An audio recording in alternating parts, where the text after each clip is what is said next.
Andrew. Andrew chose this list. We were thinking of going with No, I did. What? Wikipedia chose the list. Oh well, yeah. Sorry, that's not what I meant. It's not like you cultivated the list. I meant No. we were talking about going with the worst movies ever made. And I asked, is it opinion based? What? Yeah. So this makes it more interesting. Everybody talks about god awful movies. This is something it can be viewed as awful, but at the same time, it might be something that just kind of missed its audience. Because some of these movies have found an audience later, and I'm glad to talk about these. Yeah, these are movies that tanked in the box office, regardless if they're good or not. So yeah, if you look up the list on Wikipedia, it's under list of box office bombs. Other than that, you can just listen to us chit chat about them. So we're going to start from the top. We're going to do 2 episodes. So the second will come up immediately after this. We're going to start at number 50. Hard Rain. I liked it. I'm a big fan of Hard Rain. It's a silly title though. I can't remember. I think it was originally going to be called The Flood, which makes sense. That would have made sense. But Hard Rain works too because it's a hard rain that gets a flood. Yeah. But the way they would say it in trailers and stuff like that always seemed like Hard Rain. Yeah. Here's the weird thing. I actually have a connection to this movie. I went to school at Vincennes, Indiana, and there was going to be a week where they were going to shoot, I guess a week of outer, what do you call it, second unit footage. And they needed some assistance, so they contacted our theater group. My degree is in theater technology, and they were going to get our group to come out and be basically PAs for that week. And I guess something fell apart. They changed their mind. They weren't going to do any location shooting. They just stayed on the set, and that was such a bummer because I so wanted to work on that. I too have a connection to this movie. Christian Slater, as you know, is in it. And in the 90s, the early to mid-90s, my hair was very Christian Slater. Are we talking Gleaming the Cube Christian Slater or True Romance? What is it? What was that movie? Untamed Heart. Oh, wow. You had some seriously long hair then. Not as long, but yes, very, very Christian Slatery. Is that the connection? I thought maybe you actually knew him. It. That was a dumb joke.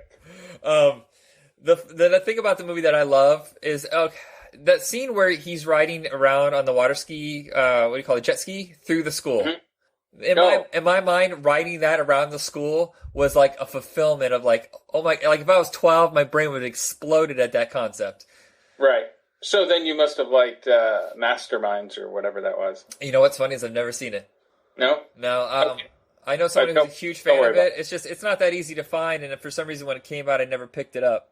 Yeah, I mean, I worked at Blockbuster at the time. You'll hear that from time to time when I am on this podcast. I worked at Blockbuster from time to time. And the only time I really remember seeing it, other than one preview for it on television, was when we got it in. And we never rented it out. No? Huh. If at all, it wasn't while I was on duty. You would think that Patrick Stewart would have some sort of following with that. Okay, so I'll give you the plot of Hard Rain. It's pretty self-explanatory when I said it was called Betty The Flood. White robs a bank. What's that? Betty White robs a bank. Yeah, the funny thing is, her role is really, really funny. Minnie Driver's a little wasted, and Randy Quaid chews the scenery just a little bit too much. But I think the cast is pretty solid. Basically, it's Morgan Freeman and his team. They decide to rob Christian Slater, and I forget his name. He was on Mary Tyler Moore Show. Ed, I don't remember. Ed O'Neill. Basically, the flood stops them when they're driving a cash truck, and Morgan Freeman and his men try to rob it. Things go wrong, so they're basically chasing each other through this flood, trying to get the money. It's a heist. It's an entire town flooded. Yeah, and it's a pretty good set. I mean, you can tell it's a set, but it's a pretty good one. There's no obvious signs.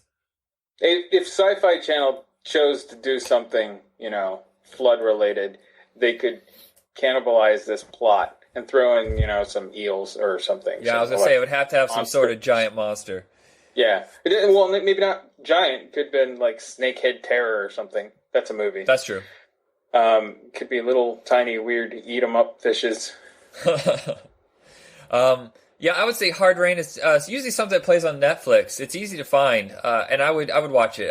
It's not like a genius movie, but for what it is, No, it's disposable pulp. That's really what it is. It's a pulp crime thriller with action moments. And the movie moves. I mean, it stays. Yeah. It's outstays its welcome. It's not dull. It's not boring. Betty White gets her comeuppance, and that's true. She's a mouth in that, and then her husband turns on her for a second, which is nice. Yeah, a lot of those, that was the revival of the disaster movie, and I think a lot of those were way too ponderous. It made you wait forever for anything to happen. You remember waiting for Dante's Peak? You're like, oh, please wrap this up, let's get going. That was kind of like the plague of disaster movies back then, but Hard Rain decided to go with the action content. Yeah, wait, we're flooded out. That's it. That's the beginning of it. And it's from the writer of Broken Arrow and Speed, so, he kind of knew that kind of genre better than probably a disaster genre. Right. Number 49 is Lolita. I've never seen this movie. Which version? It's the 1997 version with Jeremy Irons. I remember being like a Blockbuster exclusive. I also worked Blockbuster for about 6 months. Right. And I remember it got dumped like by Trimark or something like that onto video. I didn't see it. I don't know why I didn't see it, because I'm an adventurous sort. So I have watched risque stuff. Apart from Blockbuster, I also cut my teeth on cinema with Cinemax, not Skinemax, Cinemax Vanguard Cinema on Wednesdays during the early 90s. So I saw a bunch of French movies and art house films. I didn't know Cinemax ever did that. Yeah, they did. So I'm assuming it's the same Lolita that Stanley Kubrick adapted. It's the same plot. Okay. Yeah, same plot. Well, I guess I don't really have much to say about this one, except that it was a huge, massive bomb. I can't believe it cost $62 million. Maybe this is why Trimark went out of business. Well, the whole story, anyway. The story itself is controversial. Humbert is into a young girl. And she's not just so innocent little young girl, so she's tempting. So that's the whole deal. Well, okay. I didn't even know tempting. Yeah, that's why it's Lolita. That's why Lolita is like Long Island Lolita. You throw whatever the name of the town is in front of the lady who causes the trouble in whatever news story, Lolita. So, and it's because she's tempting, and she knows it. Well, I feel kind of dumb for not knowing that. I guess you learn something every day. Number 48 is Sphere. Yeah, not that good. Kurt Wimmer. It looked hollow. The whole movie looked hollow. For me, I don't know why the audience didn't like it. We're talking the Dustin Hoffman. They go underwater. One? Okay, yeah, I didn't know Kurt Wimmer wrote that. Yeah, he wrote it. It's a hollow-looking film. I like my undersea adventures and sci-fi stuff to be. You mentioned in our last podcast. Did you ever see Leviathan? Leviathan has really good visuals. It does. I didn't realize I had that accent. Very good and lived-in environment. And, yeah. Well, the thing is, I think jokingly did your voice. It's not how you sound. Here's the weird thing about Sphere is that it always surprised me when I saw. You think what? That was directed by Barry Levinson, who at the time I don't think had ever done anything like this at all. He always done kind of human pieces, and to attempt sci-fi was odd, and I don't really think he got a handle on it. Still there? Did he do Toys? He did do Toys. I forgot about that. I'm here. That one. There's a lag. Oh, sorry. All right, Toys is another thing that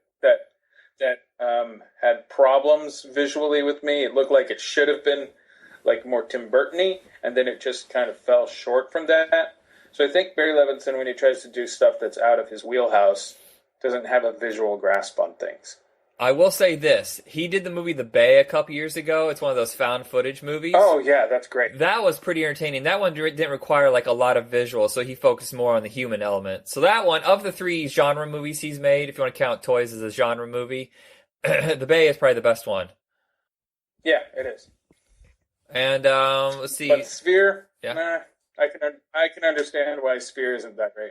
Yeah, I was actually bored. I got it free when I bought a DVD player. Do you remember when DVD players first came out and they're trying to push them so they would give you like 5 free DVDs? Sphere was one of those, and I was bored out of my gourd. Yeah, I didn't. That was also when Contact came out, I think. Same year. Yeah, maybe they were trying to do more high-minded. sci-fi movies. But when you're like 18, I just didn't have the patience for it. In fact, I don't even think I even cared for Contact. I probably would like it now, but I just didn't have the patience back then. And then what's next? Number 47 is Instinct. That's the one with Cuba Gooding Jr., Anthony Hopkins. I remember seeing that, but Anthony Hopkins. There's nothing sticking whatsoever mentally about what it's about. I think you can YouTube it. Is that the one where he's found in the jungle or something like that? He goes crazy and kills somebody, and then Cuba Gooding Jr. defends him. He's got some ape abilities. So he's working I didn't see the film. I can watch it on YouTube, like I said, but I remember the trailer. I remember them pushing the ape angle, like Anthony Hopkins, wild man, ape, hanging with the apes. So he's basically just like a octogenarian Tarzan. Mm-hmm. Yeah. That does not sound that interesting. I can see why that bombed. Bomb. Number 46, Osmosis Jones. I liked it at the time. I really did. That's the Farrelly brothers, right? No. That's the Farrelly brothers doing the beginning and the end. The live action inserts. Okay. And I forget who else did the animation, but they might have done script work too. Yeah, that one, I actually remember, I haven't seen it since it came out, but I remember being pretty entertaining, but I can't believe... Bill Murray gets the flu. That's what the movie is. Yeah, and basically... Bill Murray gets the flu and takes medicine. That's it. Yeah, and the animated version is the medicine going into his body, battling the germs. I think David Hyde Pierce and maybe Orlando Jones do the voice work. I can't remember now. It's one of those movies that's forgotten, probably for a reason. I'm pretty sure it's Chris Rock doing the voice of the pill. There's a robot sidekick pill. Yeah, I forget it all. But it was fun animation, and it was really highly stylized character designs and stuff like this for an animated piece, a 2D animated piece. Everything was Disney-fied. Everything was trying to do Disney. Christian videos were trying to do Disney style. But Osmosis Jones did a different style of character design, which was good. Well, I remember that was from Warner Brothers, and they had like 3 or 4 animated movies before they shuttered their division. And Iron Giant's one of them. They all have their kind of own style, like Iron Giant. I remember Cats Don't Dance being one of them, and I'm being really entertained by that, even though it was a massive flop. That was Bluth, wasn't it? You know what? Honestly, I don't remember anymore. It looked like it was Bluth style, but maybe not Bluth, because he was with Fox. It seems like it came out of his influence anyway. Yeah, but Warner Brothers, sadly, Iron Giant is probably their best, but even that was a big flop. It's been discovered now, but back then no one watched it, and it was kind of a bummer. Yeah, I saw it in the theater, and I saw it on video. I bought it. I don't have the Blu-ray yet, but I bought every incarnation when it came out. I really stand by that movie. Even though I'm not a fan of Superman as a character, and they use that as a motif. You know what's funny? I don't like it. Superman either. I've always found something... I can never connect to his character. I can connect to Clark Kent, but I cannot connect to Superman at all. I have no idea why. Maybe it's because he really doesn't have a whole lot of weaknesses. He doesn't seem very human. Like he is alien. That's obvious, but it's more... Yeah. He doesn't seem like one of us, so I have nothing to connect to. Right. Yep. Number 45 surprises me because this movie I remember getting like all the award nominations, and I thought it was a huge hit. But Ali is on this list of one of the most unsuccessful movies, and I'm stunned. Wow, yeah, me too. I wouldn't have guessed that either. It's just because it cost so much money, $107 million, only brought in 63. 63 is nothing to sneeze at, but I guess for it's Michael Mann and it's Will Smith, and who else? Who else is in that cast? Jamie Foxx, if I remember correctly, is his agent or manager. I don't remember anybody else. Why, did you have a name in your mind? No. I was just thinking about where all the money would have gone. You know, it could have been all the production value. Michael Mann, this is, I think, before he switched to digital, so that it would make like effects easier to do. I think he probably went for authenticity and searched everywhere for like the right props, the right buildings. That kind of stuff can take up time, or he had to have stuff made. So, and he's very like particular with the way he films things. So that probably just ate up costs. Yeah. And of course, Will Smith was not cheap. I really haven't seen it. Yeah, so I'm thinking that's where most of the budget went to. I mean, Michael Mann is a premium director name, so money goes there. but more money goes to the star who's in front of the camera. So. Yeah, and Will Smith, that's when he put on a lot of muscle. I mean, he probably put on like 30 or 40 pounds to try to even get close to Ali's size. The nice part is he played him when he was younger so that he could still kind of pull that off. If he was going to play him like in the 80s, when he was big, it wouldn't have happened. Yeah. Younger plays older better than older playing younger. Yeah. Number 44, Red Planet. I actually like this. I like Red Planet a lot, a ton, a whole bunch, and I was looking for it on YouTube again, and all they have is clips. Because I had the DVD, got rid of it because I didn't watch it that much, but sometimes I get the itch to watch it. Well, I think there's a Sci-Fi 4-pack from Warner Brothers that has that on there, but I think it also comes with, oddly enough, I think it comes with Sphere. That movie is another one that has high mind philosophy in it. Yeah, and I love the look of it. It has like a retro look. It looks like it's something like out of the 50s, but in a way that can still be believable, in our times. Something that would like logistically make sense. It looks like the guys who design Apple products might have designed a lot of that stuff. If you think about it. The streamlined, really clean looking retro futurism. Yeah, this is that part of the 3 movies about Mars, and each one kind of made a little bit less than each one. I think the first one was Mission to Mars with Tim Robbins, directed by Brian De Palma. Don Cheadle. That one did okay. I mean, it didn't make its money back, but it didn't like totally lose everything on it. But then this came out, and this is right when everybody was rejecting Val Kilmer unfairly. Yeah, why? Why? Isn't it weird? If you look back on his catalog, this is when Val Kilmer really started making great movies. He made Wonderland, The Salton Sea. I love Salton Sea. Oh, he did one. The Spartan movie by David Mamet, which I absolutely love.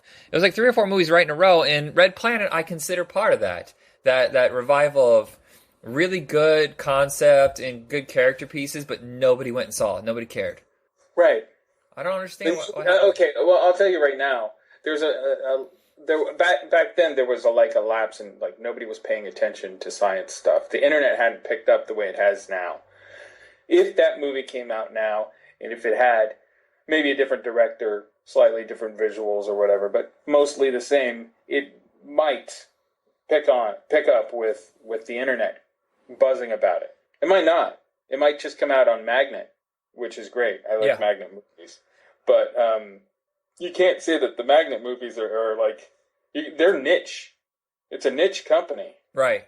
So only dorks like us like that stuff. The mass market doesn't really care unless it's like Interstellar, which I don't really want to see Interstellar. No, it kind of looks boring, and that makes a lot of probably like film buffs go, "What? How can you not?" Really? It doesn't. I do not respect you two. It's in the same category as Contact. This podcast off. The thing about Red Planet is I am surprised it did cost as much as it did because the director, I think that's the only thing that he's ever directed, and the writer is Chuck Pafar, who is known for like things Darkman, Navy SEALs, Hard Target. So it's not like he was in high cost field, and Val Kilmer had already bombed a couple of times. I will have no understanding why this cost so much money unless it was just a disastrous film shoot. It might have been that. I mean, you had Tom Sizemore on the cast, and he's not too easy to get along with. And Val Kilmer, though I really enjoy Val Kilmer, he's one tough dude to get along with on set, so I've heard.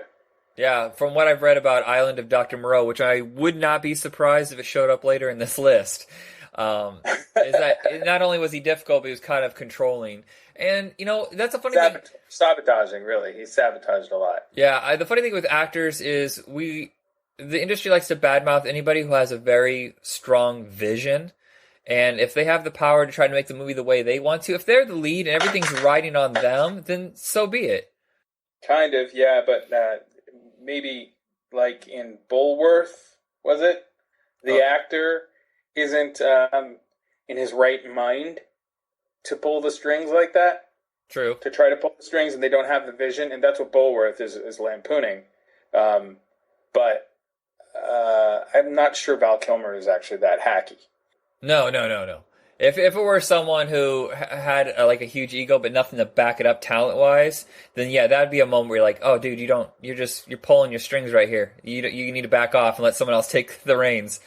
Like, I really like Val Kilmer. I don't like The Doors. I don't want to. I've seen it once. He did a great job. I don't care. But Top Secret, love Top Secret. He did all of his singing. He was so earnest in his role. He would go to the director and say, "What's my motivation?" He's like, "It's a joke." Yeah, but what's my motivation? That's why. That's why his character. He sells the character so well in that movie to me. I miss the fact that he started doing really serious movies because I think his best talent is comedy. Yeah, Irreverent. He's like really good. Even Willow. He was Han Solo in Willow, basically. But he, to me, was a more fun Han Solo than Harrison Ford could be. Right. Who's perpetually grumpy now. What happened to the joy that you used to have? You know what's funny about... David Blaine did a magic trick in his... that's where it went. David Blaine freaked him out, turned him into a grump. Did you know that in Willow that it was originally going to be John Cusack? They were in negotiations with him, and then they switched gears all of a sudden. Matt Mardigan? Yeah. That's silly. No way, man. Yeah, he would have just come off of Better Off Dead in One Crazy Summer. That's silly. Yeah, I think it's because they saw him in Journey of Natty Gann. I remember he was in Stand By Me, but he's only like in a little bit of it. I don't know if that's why they... Natty Gann. What's that? I remember that. I remember Journey of Natty Gann. Yeah, that's kind of a Disney movie that's been kind of cast aside. You never see that on the show. No, it's a good Disney movie of the week. That was good. All right, so number 43, Chill Factor. I don't know how to feel about this movie. How is that even like? Did that have prestige to it so that it could palm? I know Cuba Gooding Jr. and Skeet Ulrich are in it, but Cuba had just come off his Oscar, like the year before. He had just come off his Oscar, and I think this is the first project. And I remember a lot of the money did not go into the actual film. This is from a company called Franchise Pictures, and they were notorious for having these movies that were very, very expensive, that were huge flops. And every time you watched them and you go, this was $90 million? Like Battlefield Earth. They did a lot. Okay, well, what I heard about Franchise, correct me if I'm wrong, Franchise would take troubled films and then pump them full of more money and finish them and release them. Actually, it was more, that might have been true on a couple projects. They were usually projects that would sit around forever. They were pet projects of whatever actor or director wanted to do them. And what they would do is embezzle. So they would go to a studio saying, we have this $70 million film with this person, this is the script, whatever. And like say Warner Brothers was their biggest distributor. Warner Brothers go, okay, so you have $70 million budgeted. We will give you 40 for the American release or North American release. Then you have to make up the rest of the cost by going overseas and raise the additional. Shopping. Yeah, original the leftover $30 million. But the thing is that they never planned on making it for $30 million. They fudged the paperwork, and then they would make it for whatever Warner Brothers gave them. So if they gave them $40 million, that was the budget of Chill Factor. So it says $70 million, but I guarantee it probably cost $35 or $40 million. Well, it looks even less than that. I mean, yeah.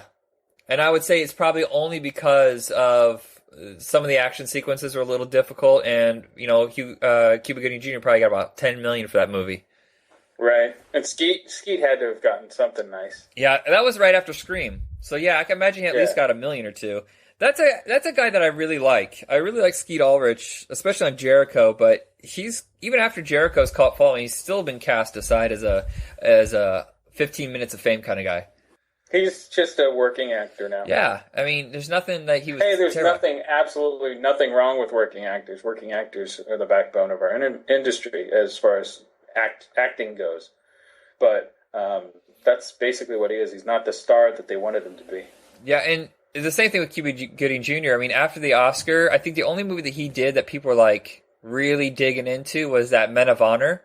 But for the most part, he seemed to do comedies. He did Rat Race, Snow Dogs, that horrible boat trip, and like Chill Factor is kind of a comedy.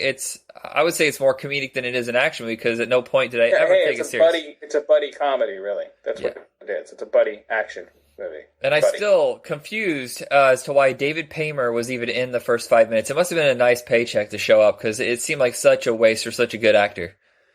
Mm. Do you know who I was gonna say. Yeah, I know. Okay. I know who he is. What is it? Night of the Creeps.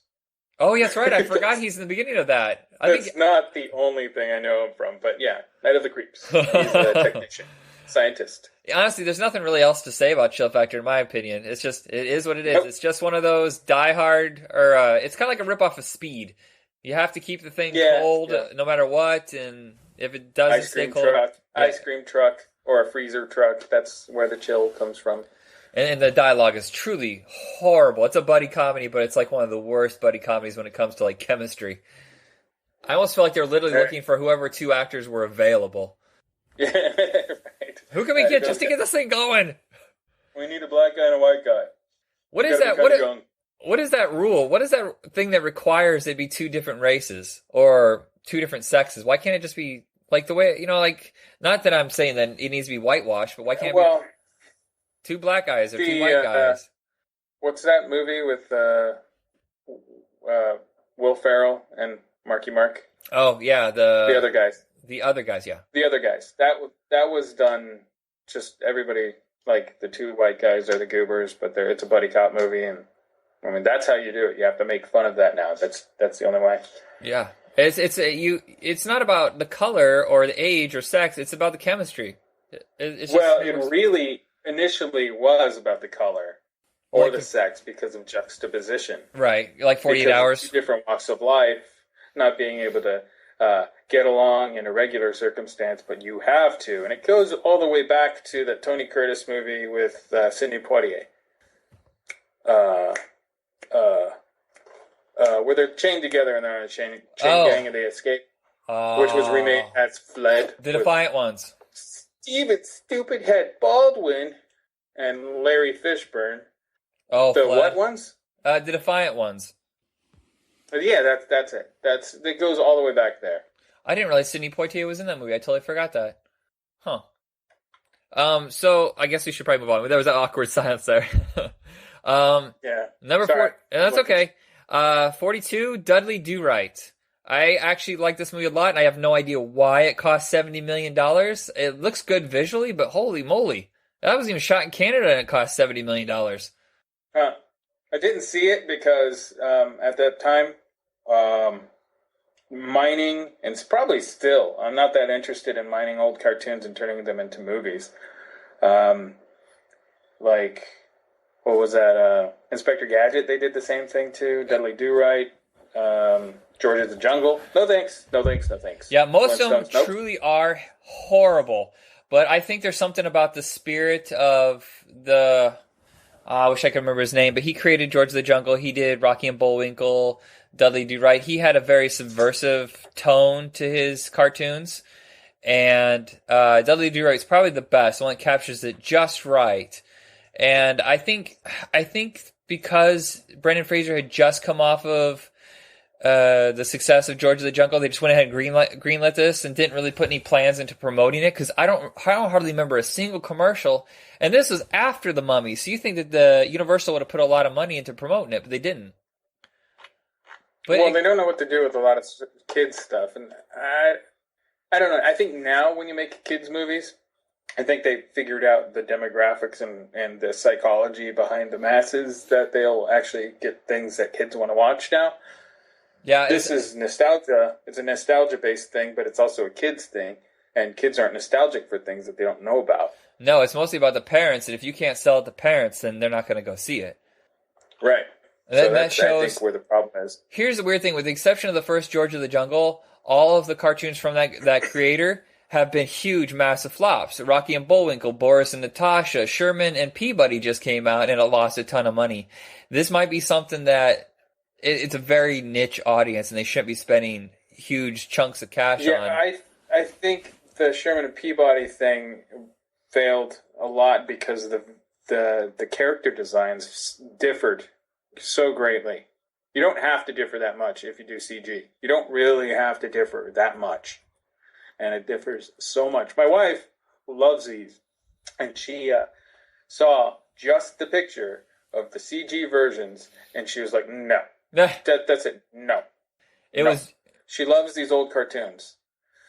So yeah, I felt that way with the Rocky and Bullwinkle. When I was looking at it, it was like, it's just ugly to look at. They're trying to do some sort of you know how when that whole fad of like cell shaded CGI, that kind of animation style. This is like the very early version of it where it tried to look like it was hand drawn, but at the same time it was almost CGI, and it just looked bizarre. And plus the fact it just wasn't a funny movie, and that's what, if you're going to make a comedy like this, especially based on, the guy's name is Jay Ward, based on cartoons that are very subversive and tongue-in-cheek, you better get the comedy right for grown-ups, because that's the audience that gets it.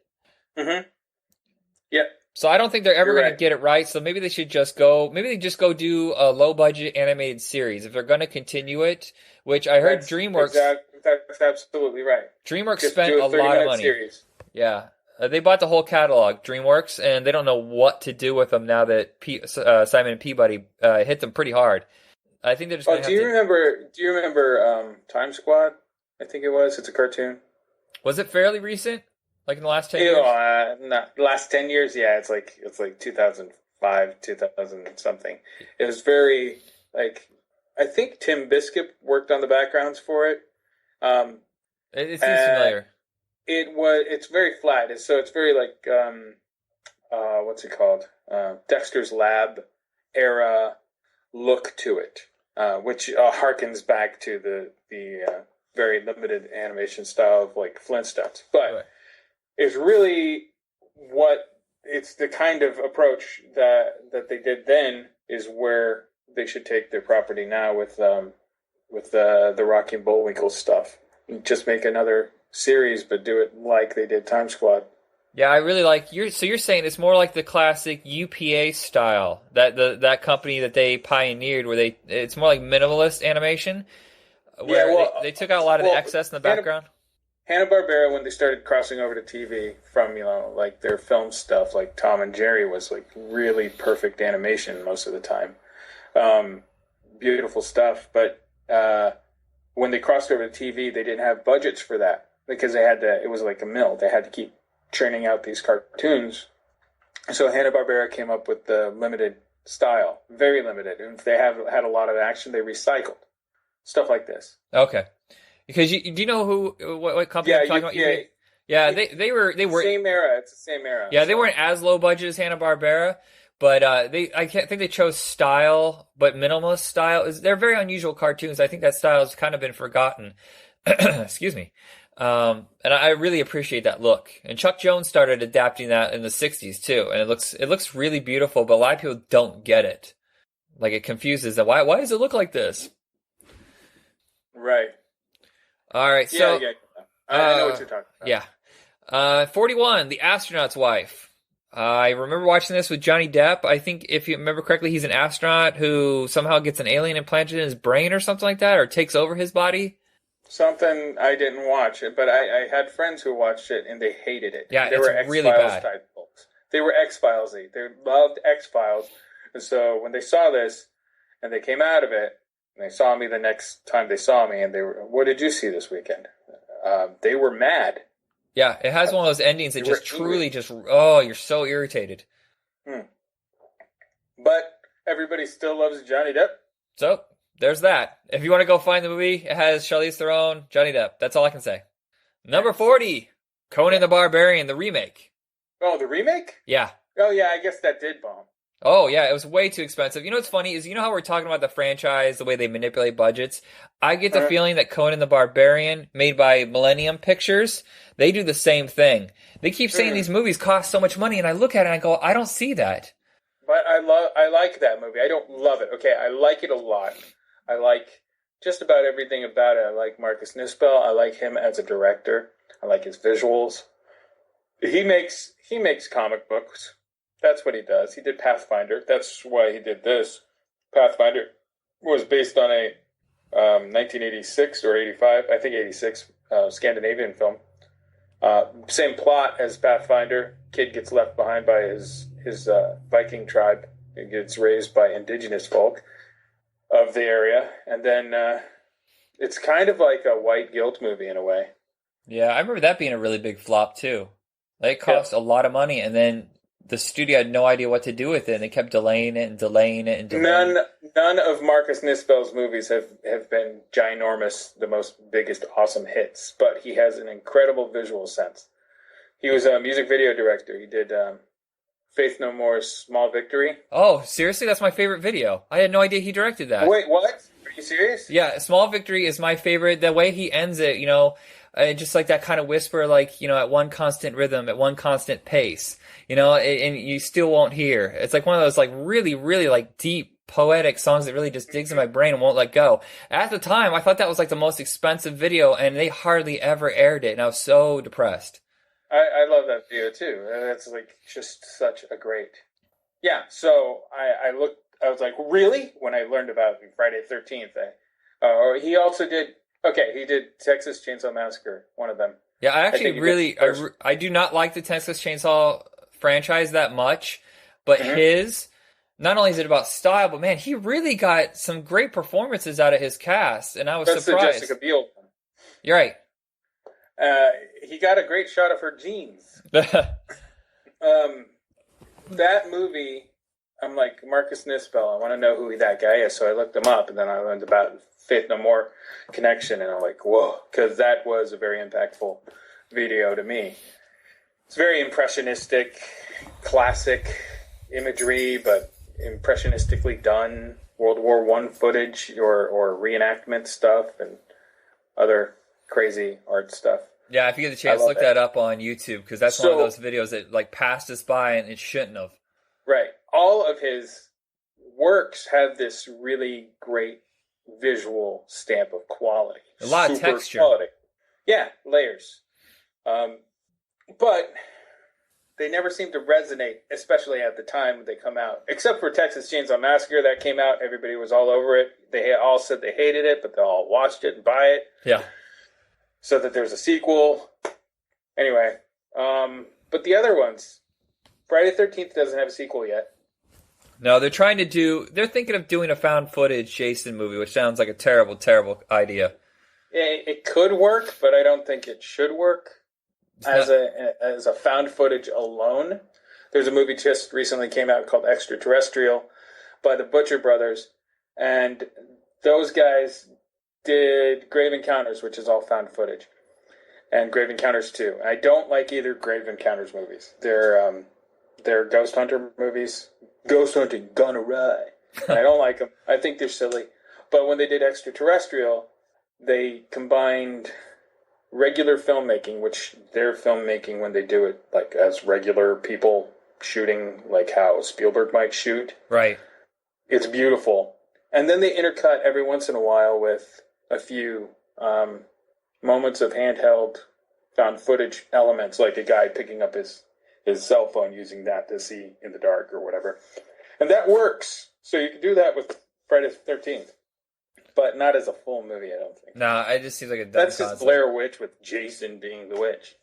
All right, back to Conan the Barbarian. The one thing, I saw this in the theater, and the one thing at the time, it took me out of the movie was the insane amount of gore. Like, it was so over the top. Like, you would hit him against a rock and he would explode in blood. I didn't get it at the time, but I kind of get it now that he was trying to give, the audiences what they wanted, because the very first Conan the Barbarian movie was pretty gory. The second one was a kid's movie. And I think he was trying to take it back to that pulpy sense. But two, he knew it was a comic book, so he just went full bore. Right. The only thing that disappoints me is every time I look at the budget, I still go, what? $90 million? Because I felt maybe effects houses, but effects houses are notoriously shortchanged. So yeah, I look at it and I felt like there's a couple really great action sequences, like involving CGI, like the giant snake, and when Rose McGowan, she's like the Sand Queen or whatever she was, like she was. Yeah, she sends out these minions. Those two sequences looked really difficult and complicated, but at the same time, I think it's one of those movies where they must have either spent it on something else.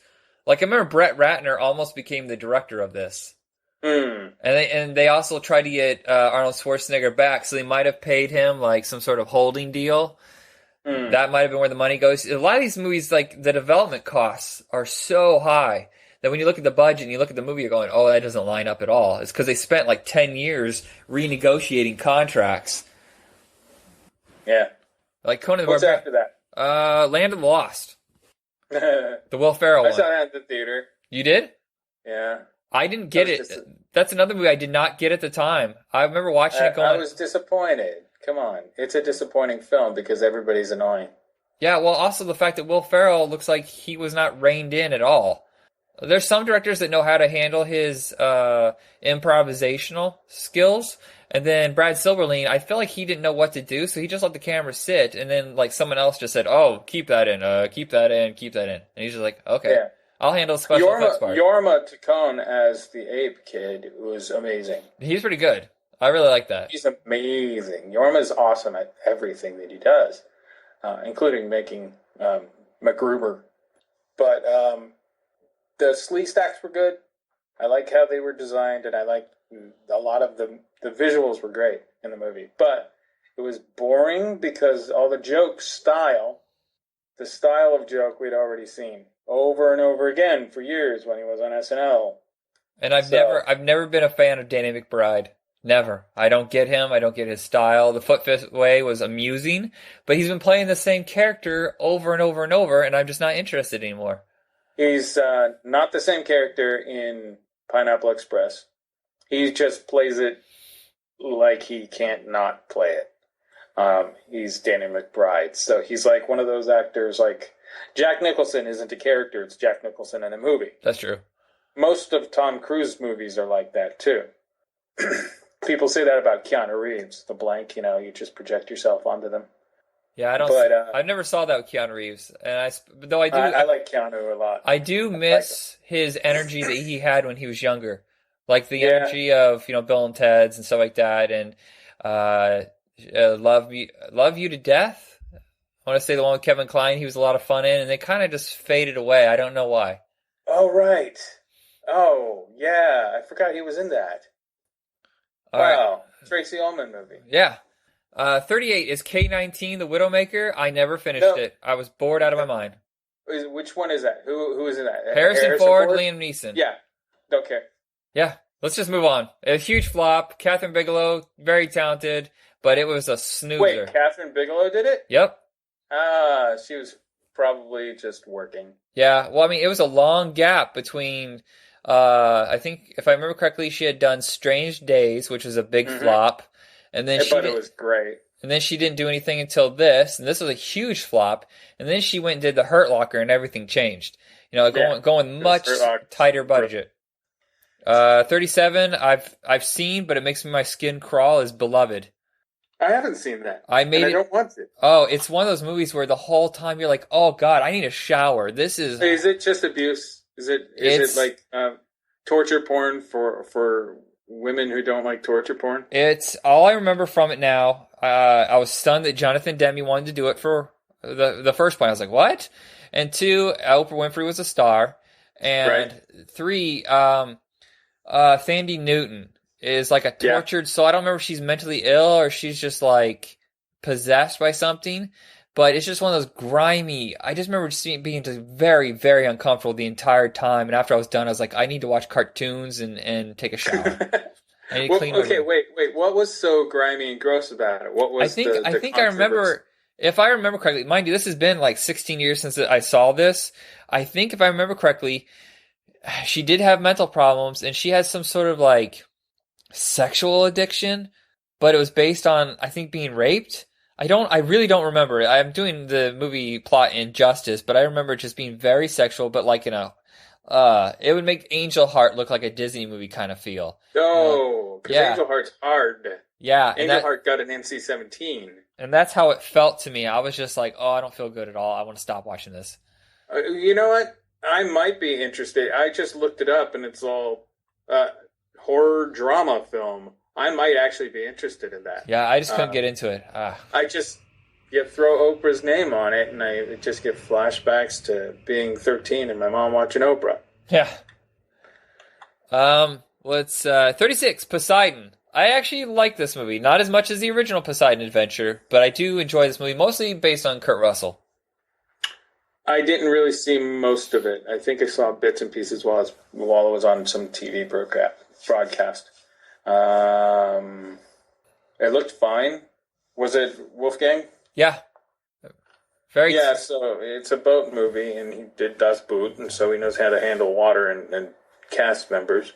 So there's nothing particularly groundbreaking. There's nothing like original about it. Of course, it is a remake. So it's basically work. Yeah, it's just work. Everybody in it's just doing the best they can do.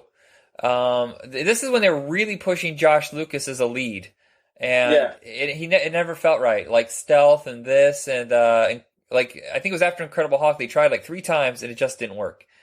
But I mean, he's not a bad actor. He's just not the kind of guy that seems to be a lead.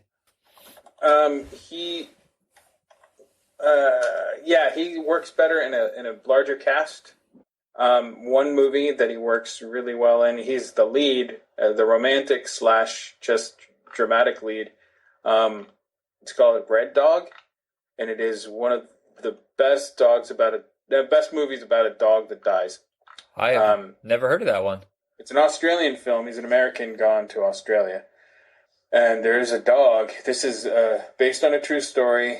Of course, they wrote a really tear-jerky, awesome story for it that is probably not as tear-jerky in real life, but they tailored it around this Kelpie cattle dog crossbreed, who is well known for his travels through Western Australia's Pilbara region. I just read that. It's a true story. The dog is very famous, and it was just a stray dog, and it took to this traveler, this guy, and it's just so good. And Josh Lucas is in it, and he sells it. He works. It's his best role, I think. The whole movie is just dang near perfect. But if you don't want to see an animal die, don't watch it. Well, that's a good recommendation. I hope it's not real animal footage dying, cannibal holocaust. No.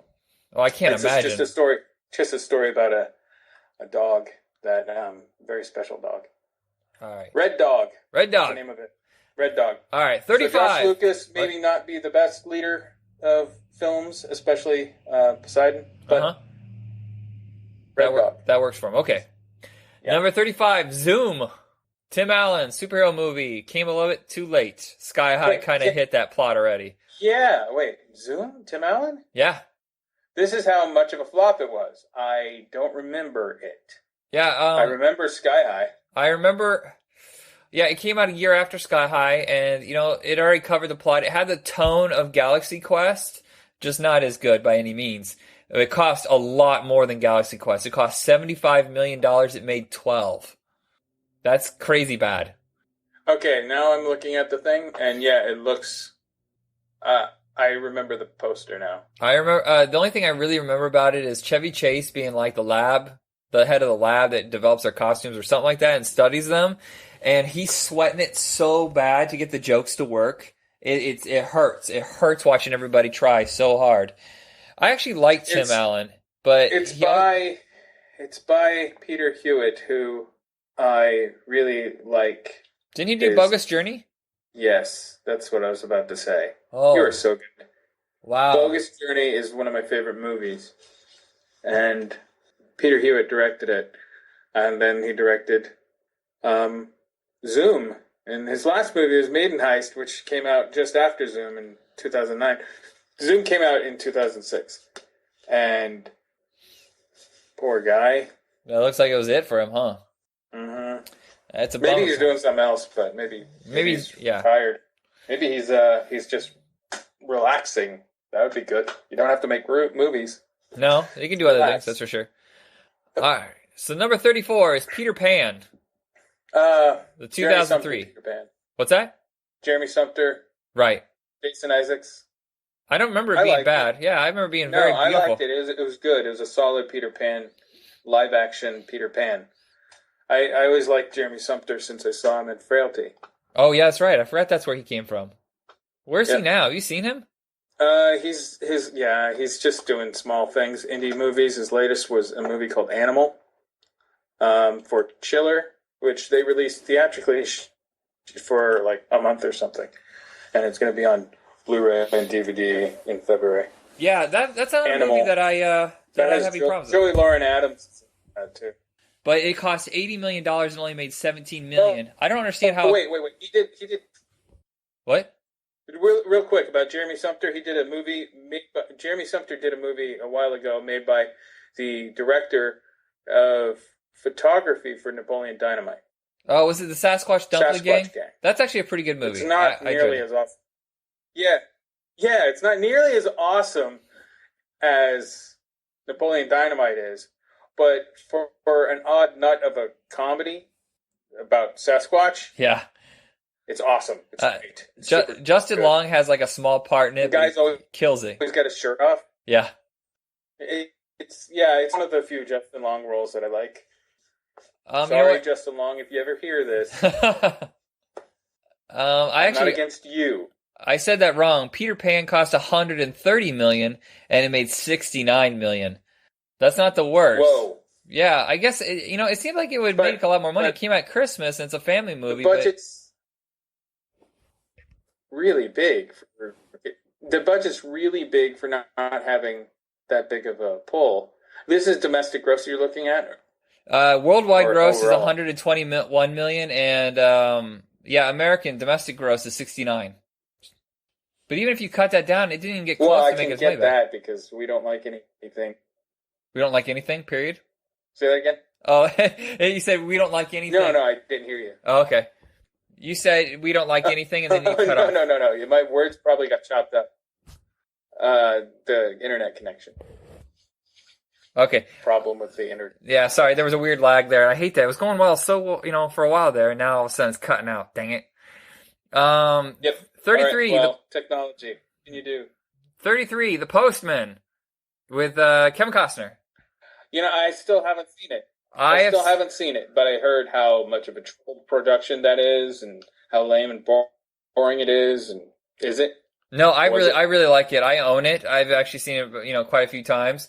I think the biggest problem with The Postman is the fact that it opened up. I don't know what he was thinking, making another post-apocalyptic movie after Waterworld, like 2 years after Waterworld. I think people were just like, oh, God, again, and it was also very, very expensive, and I'm not sure why it cost so much. Is Waterworld on this list? I don't think Waterworld's on this list, because I think it made its money back with foreign. If it is, it's going to be in the top chunk, because no, it's not on here at all. We were going to talk about Waterworld, and now we won't get the chance. Awesome. Well, I guess what a silly movie. What's Waterworld? Yeah. I remember. Yeah, let's talk about Waterworld for a bit. I remember defending that movie nonstop to my friends who all said it was stupid, but I always felt like they were saying it was stupid because of such so much bad feedback about it. Like it was automatic knee-jerk reaction to talk crap about it. And I was like, it is what it is. It's like a comic book movie. It was like a comic book movie before we got them on a regular basis. The Mariner's a superhero. He's got his costume. He's got his vehicle. He's got his big bad villain. And then, it's just I was hoping for more because like each time it would just be a brand new adventure. Though you probably would get sick of the water after 3 movies. Yeah. I enjoyed the movie for what it was. I even went to Universal Studio Tours and saw the Waterworld stunt show. Which used to be the A-Team stunt show. Yeah, fun stuff. Yeah. The movie's fine and fun for people being so cinephiliac about the whole thing. Like, vitriol against it. What a piece of crap. No, it's not what a piece of crap. It's a silly genre movie. The score is amazing, and the special effects are really great for that time. If you don't like Kevin Costner, that's your problem. I get the feeling a lot of people don't like Kevin Costner. Every time he does have a movie that people like, the critics back up, the audiences are just like, meh. Right. I think his heyday was Bull Durham. Yeah. Well, I think it's because of the Robin Hood thing. He wasn't British. He didn't play with it. Well, he sort of played it with a British accent. I feel like he was trying to. He tried at the very beginning of the movie. You heard his accent not come through, but he was really struggling with it. And all of his movies were like 3 hours long, like nothing under 2 hours. I mean, even like the smallest movie, like The War, seemed to be like 2.5 hours. And I think that kind of grated on people too. I didn't mention this in the Halloween episode, but I should have maybe. There's a movie that Kevin Costner did, not Dragonfly, that is a genre film. It's a horror movie. Horror thriller, more thriller than horror, but it has some freaky stuff in it. It's rated PG-13, but who cares? Nobody's seen it, so it's not like there's a big problem. The movie's called New Daughter. Oh, yeah, you were telling me about this. Not in the podcast, but some other time you were telling me about this. I remember seeing that. It's from the Mexican director, Right? He did. Oh darn it! He did some movie that was really popular at the time, and then he did New Daughter, and no one knew what to do with it. And Anchor Bay like released it on like 10 screens. Yeah, New Daughter is so interesting and strange. It's 2009. Guy moves to Louis. What is it? Louis Verdejo. That's a director.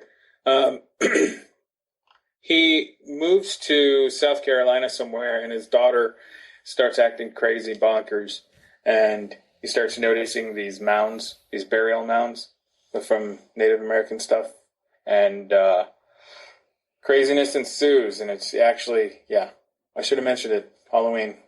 I didn't. We can always do another edition next Halloween. Sure.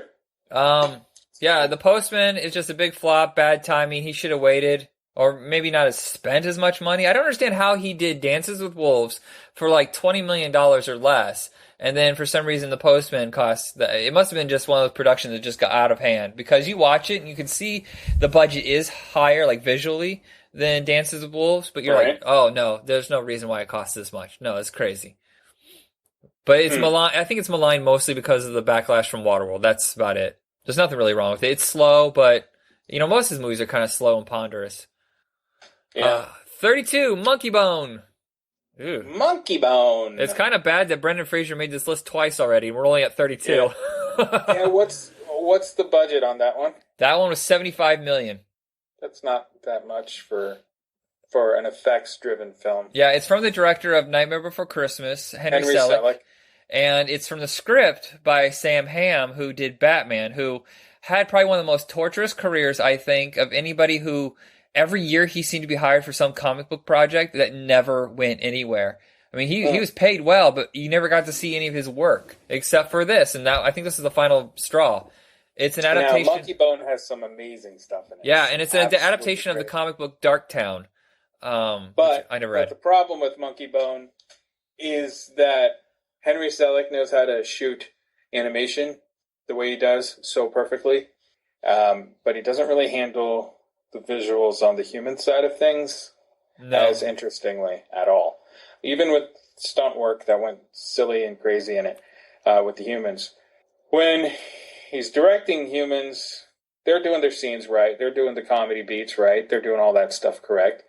But it's just not that fun to look at.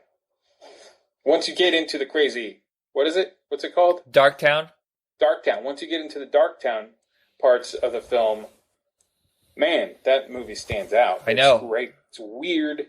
It's got, you mentioned her already. Rose McGowan. Yeah. As the cat girl. She's great. She's great as the cat girl. And John Turturro voices perfectly Monkey Bone. Mm-hmm. No, well, Monkey Bone, the character is obnoxious and annoying and wrong. That's what he's supposed to be. But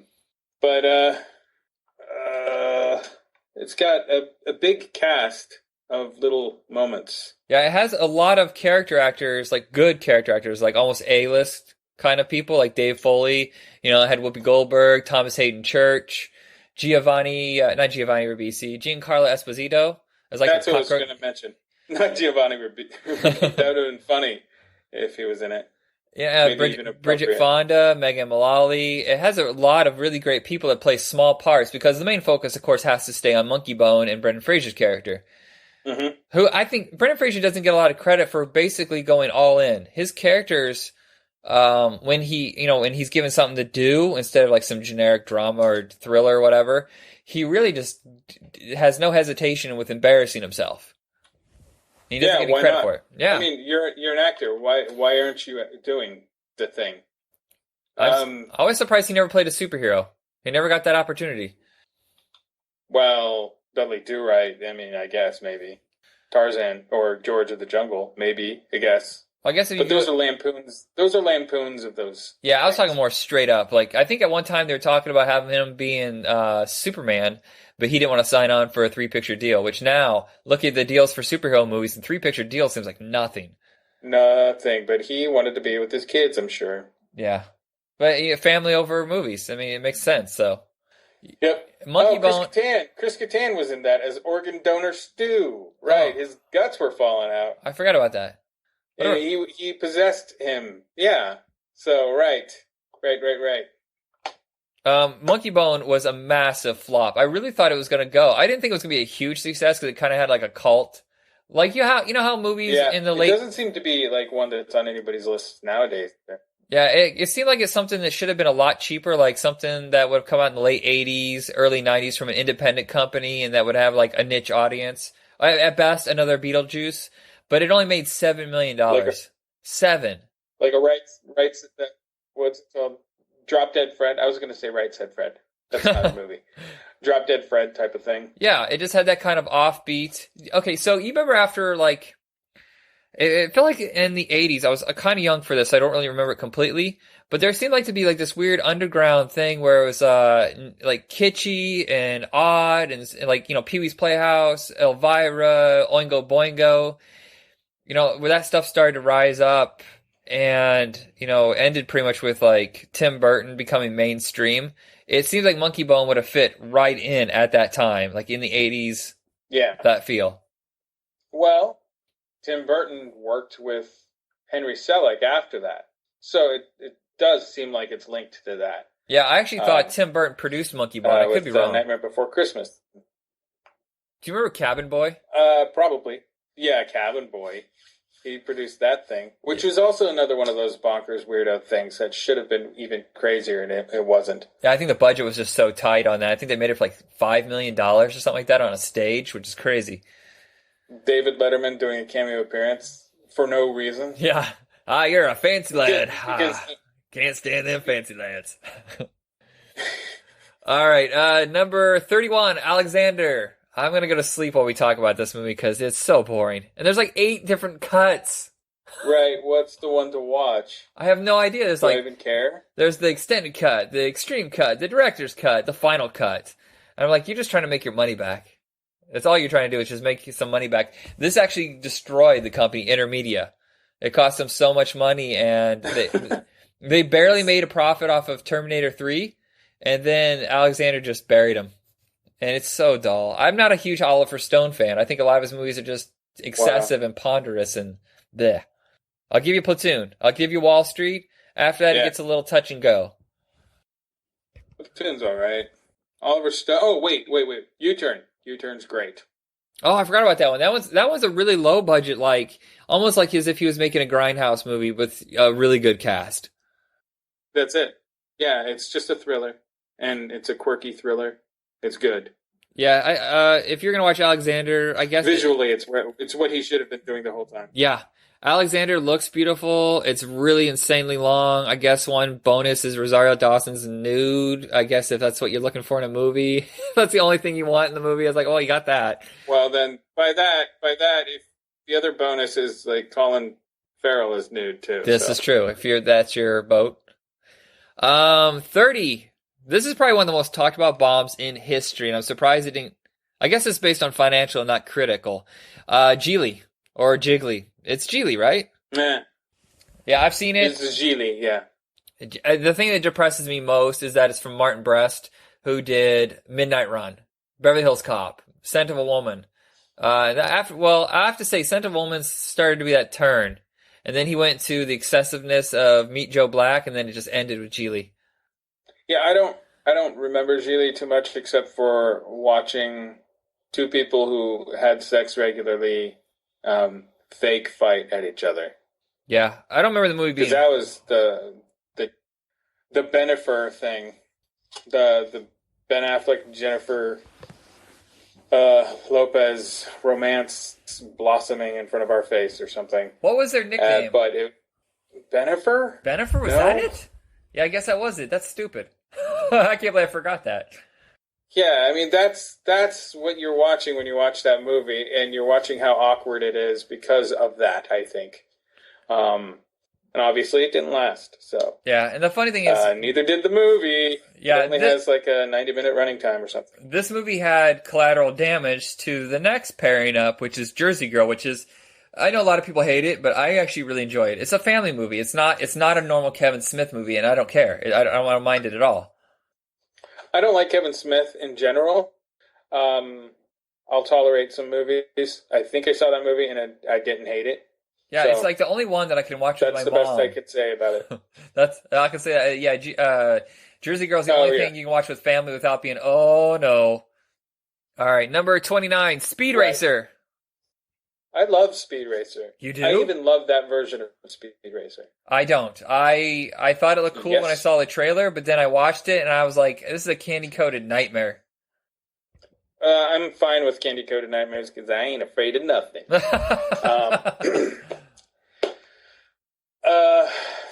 So, yeah, Speed Racer, as a child, living in, I think, Georgia and then Italy.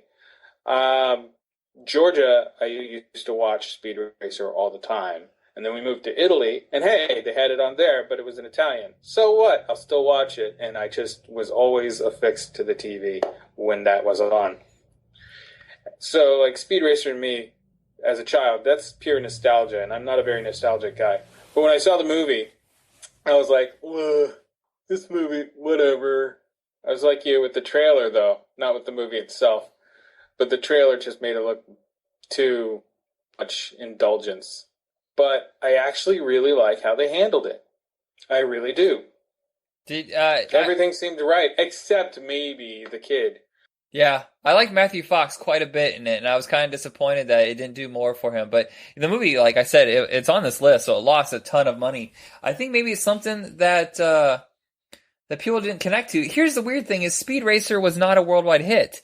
You would think that internationally it would have made a ton of money, but it didn't. Not even in its like origin, like it's Japanese, right? Speed Racer. The original, the original anime. It's anime. It's 60s, 70s anime. Yeah, and for some reason it only made 20 million overseas, and that confuses me deeply because that doesn't. You think that would have been huge overseas, but not here. Like I only knew Speed Racer from the Devo song. That's it.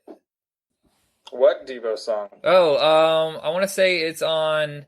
Oh no, it's Devo. They do a song all about Speed Racer. Very tongue-in-cheek, very goofy. It takes almost Speed Racer as if it was 10 years after the cartoon, like where they're all adults. Well, are they adults in the first place? I can never tell. Teenage, young adult. Yeah, it feels like the song takes place like 10 years later and they're grown-ups and they're trying to adjust. Enough for Pops to yell at Speed all the time. Yeah. Oh, that's right. John Goodman plays Pops in that one, doesn't he? Yeah. Okay. Yep. I guess that's all I have to say about that. I didn't really care for the movie. It has its audience. It just isn't me. There's nothing really wrong with it. Yeah. I couldn't care for it. The visuals were giving me a headache, though. If I had seen that in the theater... Oh, well, no. It's candy-colored nightmare, as you said. Okay. If you can handle it, I can. I can handle it. I enjoy that. But I'm not going to put it on all the time. It's not going to be on loop in my house or anything.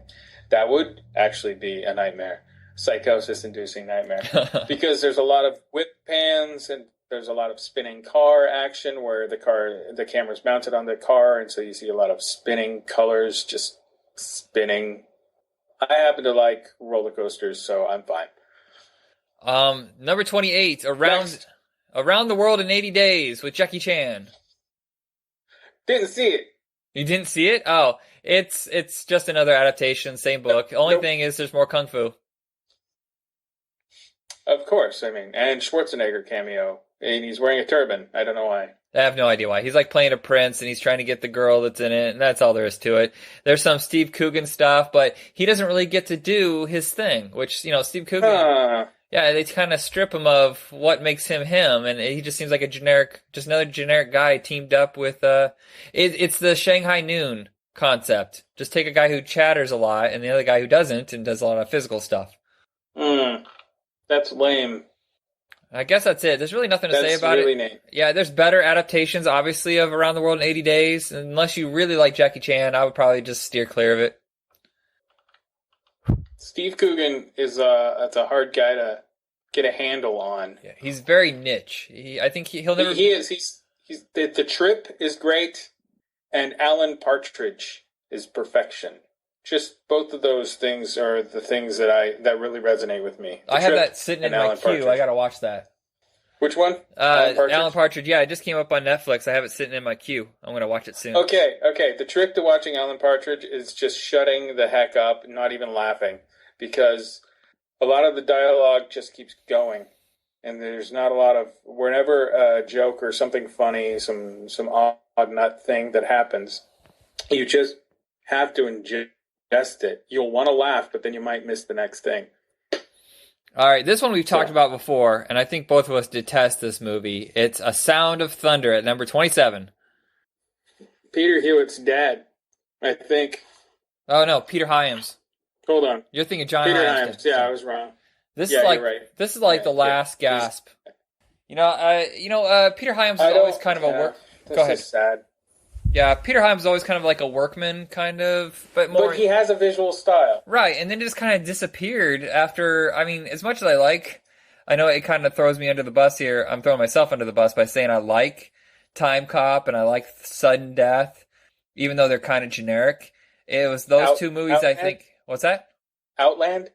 Oh, no, I was going to say those two movies that he did with Van Damme changed everything, and then he stopped having his own kind of like tone and style, and the movie quality really started to dip. Capricorn 1, Outland, those were his visual style. He has a visual style. And I think he kept the visual style in Time Cop. But I think he was making more mainstream. But I don't think he kept it. Yeah, Peter Hyams seemed to be a gun for hire once Time Cop came around. He wasn't it didn't seem like he was really being very careful with what he was choosing. I think he was just trying to get a paycheck. Let me see something. I'm going to check something real quick. Okay. I'll pause. He did 2010. So he did Outland, he did Capricorn 1, he did 2010. All of those hold his visual stamp. And I think Time Cop did too. Yeah, I think he did bring a little bit of it to The Relic. I don't know if you remember that movie, the giant monster movie in the museum. Yeah, I was going to mention that. I hate The Relic. Yeah, but it has his look. Yeah, it has, because he works in dark a lot. He does a lot of work with dark very decently. I think it's weird when he would do comedies. Like he did Running Scared. And I don't think he's done any. Did you see Stay Tuned with John Ritter? Like he did 2 comedies, and I always thought that was strange because it's kind of out of his wheelhouse. I like Stay Tuned. We have Stay Tuned. We were going to watch it this Halloween, but we've missed watching it, so we're going to watch it soon. Stay Tuned is great. Yeah, it's it's one of John Ritter's best things. Yeah, and it bombed badly, but it's much better than. I just don't think the studio knew how to sell it. Well, Sound of Thunder's problem isn't just that; it's that the studio didn't allow it to have the effects it needed. Oh, yeah, I was trying to watch it the other day, and do you remember the opening sequence where he's out in the street and cars are zooming by? It looks so insanely bad for an $80 million movie. It looks more like a $25 million movie. Yeah, I'm really bothered by it, and the casting is that's not the right cast for this type of movie. Originally, I remember that it got greenlit, and it was going to be Rennie Harlin was directing it with Pierce Brosnan as a star, and they both dropped out. Well, I don't mind Ben Kingsley in anything, just about. Even Uwe Boll's movies, Ben Kingsley adds something to it. But Edward Burns, no diss on Edward Burns because he's a filmmaker in his own right and he does great work in that arena. But when he's doing this as the lead, he just ends up being the blank. Yeah, he seems so blank in this movie. And when it comes to this kind of style, you need to have more energy. He seems very casual the way he talks. He may have passion, but he doesn't seem like that kind of big budget kind of persona. He seems like the more independent, smaller character pieces, which is what he thrives at. Yeah. I love Ray Bradbury. So yeah, I have a book signed by him. Yeah, I think the reason that Pierce Brosnan dropped out is because he didn't feel that was the story. Like they kept changing stuff, and he's like, "This isn't the story that it's based on. So why would I do it? This is just almost like a ripoff of the concept." Well, Ray Bradbury Theater did the story in 30 minutes, and a much smaller budget. Much in a shoebox sized budget. There's like a couple of 20s and maybe a 5 in there. Like $45 to the budget of that. It was a very lame budget, and they did that short. I think maybe an Outer Limits might have touched it. I'm not sure. I just remember seeing more versions of this story having been made, but this very big budget movie, as bloated as they tried to make it, a Tyrannosaurus apes. You know what's funny is evolution. I barely remember the movie, and I don't even know if I could sit through it now. It seems like one of those movies that, and the funny thing, this is another movie from Franchise Pictures where it says it's $80 million, but I get the feeling they smuggled some of that money. Probably. You know what's funny is I remember seeing a trailer for this movie in 2002. I honestly don't think it came out on video. I rented it when it first came out, and I'm pretty sure that was 2008. It sat around that long. 2005 is when it came out. It did? Really? Yeah, that's what they say. Wow. Maybe I just took a long time to get around to renting it. But I know part of the reasons that it sat around wasn't just because Warner Brothers didn't know what to do with it, is because that company franchise was in court. So 2 or 3 of their movies got held up. So it might have been done earlier. It still doesn't make it a better movie, that's for sure. No, you're right. Number 26, The Great Raid. Never finished it. As much as I like. What's that? What year? 2005. It has what's his head? Benjamin Eastwood, Bratt. Right? What's that? Eastwood? No. That's the one from the director of Red Rock West, John Dahl. Yeah, John Dahl. It's like his big budget movie that he did for Miramax. James Franco, Benjamin Bratt, and Joseph Fiennes. And it's another one of those movies that got delayed over and over and over. Because what was the Eastwood one that came out around the time? Flags of Our Fathers? Okay, yeah. That's why I got them confused. And I think this is a Korean War movie, if I remember correctly, where it was either Korean War or Vietnam. But it's one of those movies that I just... towards the end, it's actually towards the end of World War II. Oh, it is? Okay, I was way off. Yeah. Told you I didn't finish the movie or it didn't resonate whatsoever. Right. I don't remember it being a bad movie. It's just one of those movies that I just could not connect to, and I think that's why it got dumped. It's just they didn't know what to do with it. And right before, you remember how the Weinsteins, they got their company taken away from them. They got Miramax stripped away, and they got cast aside with Dimension. Do you remember that at all? Yeah.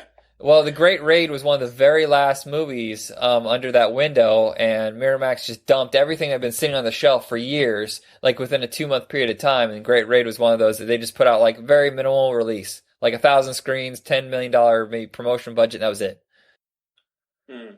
You know what's sad about John Dahl right now? Yeah. Is that all he is a working director. And no, I'm not dismissing working directors because you can do a lot of great work, and he's actually worked on a heck of a lot of great.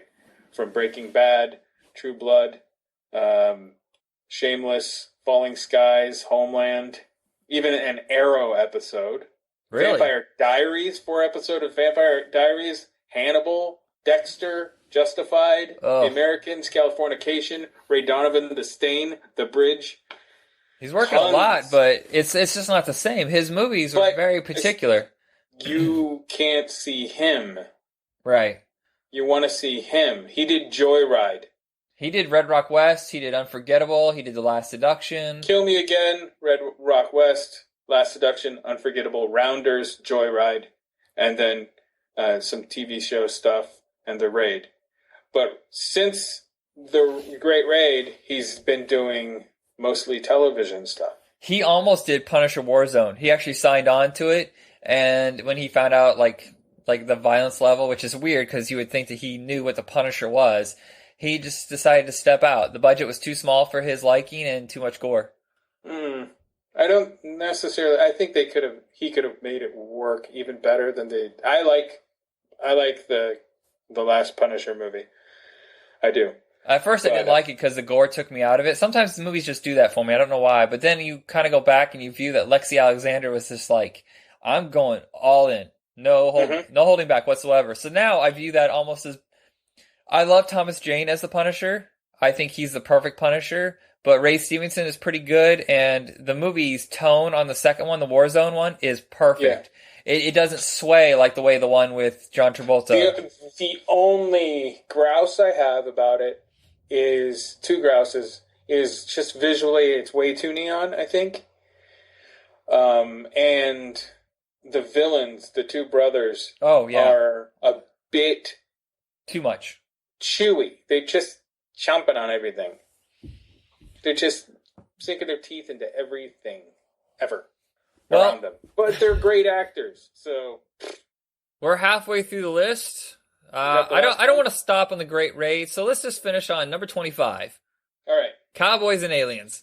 Did you see this one? Oh, how I wanted to watch it. Oh, how I wanted to like it. I know. Oh, when I saw it, I was bored by it. Yeah, I went to the theater and saw it, and everybody else is like getting really into it. I'm just like, I don't feel this at all. And I think it's the worst Harrison Ford performance ever. He's all just... And why is he playing a bad guy like that? Come on. I just feel like he was just... it felt like direct-to-video, low-budget acting. Like someone like Gary Busey acting.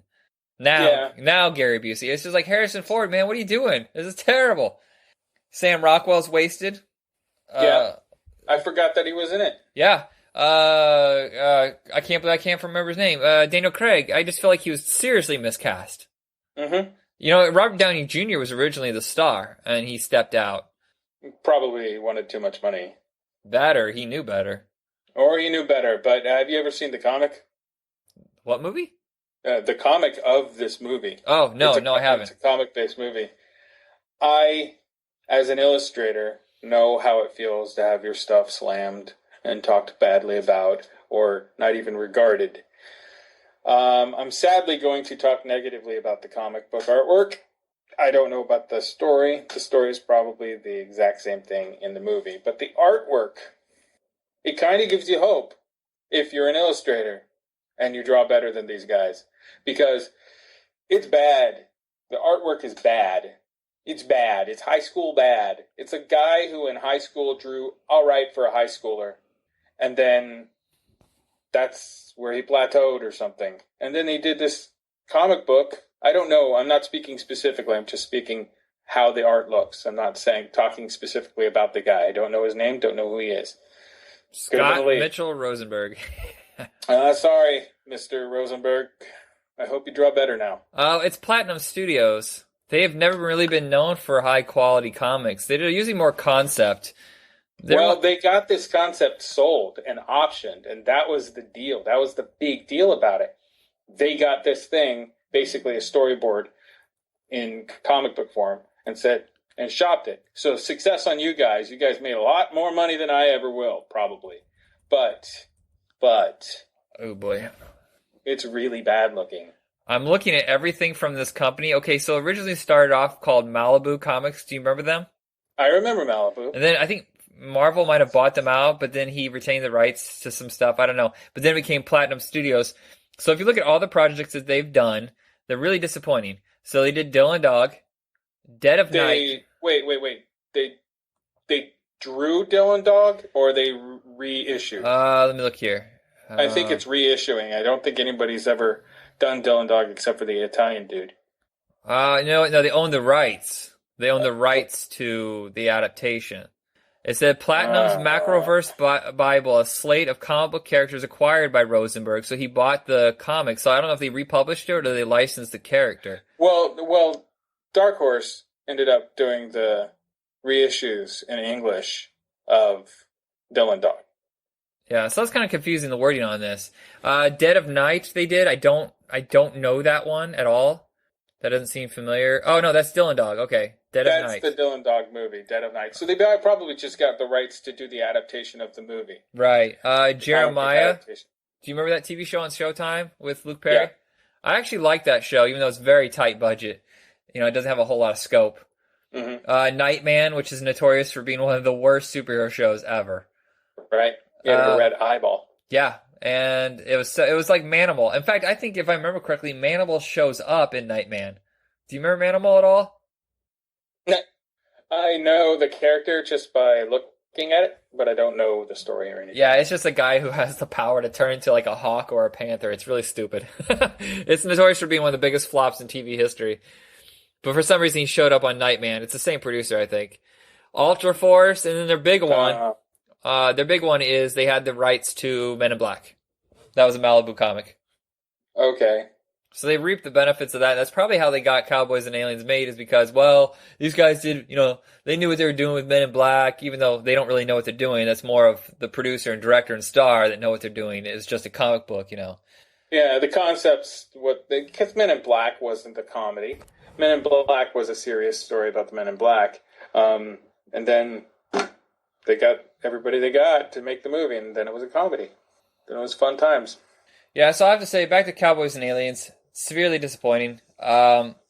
Even visually, I wasn't that excited. And it's not as if the Old West can't be turned into something visually exciting. It's when you added the aliens to it, I just didn't care. I didn't care about the villain. I didn't care about the design, the action. It needed... Okay, if you're going to do Western, there's probably two ways you can do Western. The Clint Eastwood way, the real Clint Eastwood Unforgiven type of direction, or spaghetti Western homage. And I believe they should have simply done spaghetti Western homage with aliens. Should they have ditched the comedy? No, you don't ditch the comedy with spaghetti Western. You just keep everything as dry as possible. You keep it black comedy. Yeah. Dark. It felt like a lot of times in the movie that they're really, really trying to press for the comedy and it just wasn't there. You saw Quick and the Dead, right? Right. The problem with Quick and the Dead is the score. The score doesn't sound like a spaghetti Western. But you replace it with spaghetti Western music, and it's a perfect spaghetti Western homage. You have the humor there, and it's all pitch black. There's nothing cheery, no silly humor things to it. Uh-huh. But the humor's there, including in the camera work. Part of the charm of spaghetti Westerns is these crazy zooms and low-angle camera setups and so on. Yeah, and the fact that no one's really good. I always love that. Right. Every character is kind of gray, just like deeper levels of gray as you go along. So, Cowboys versus Aliens, we saw it in the theater and we're just bored.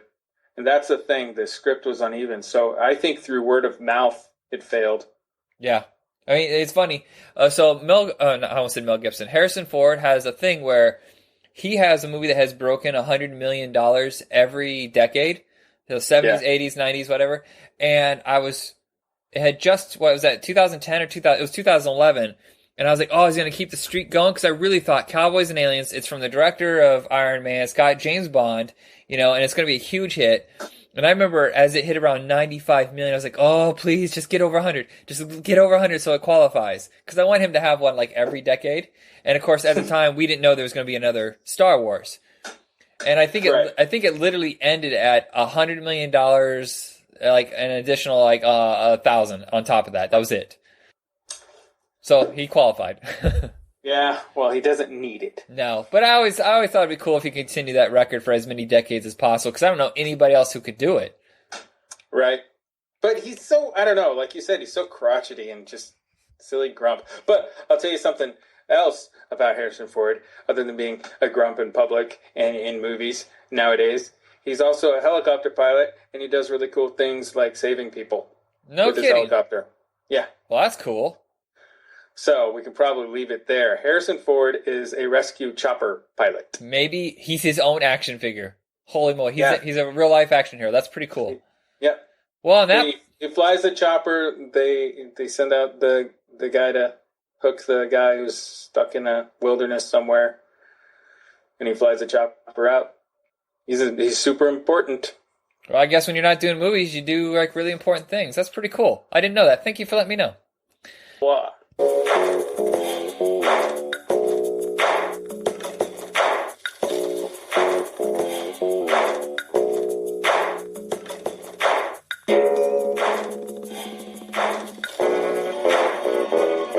order's out.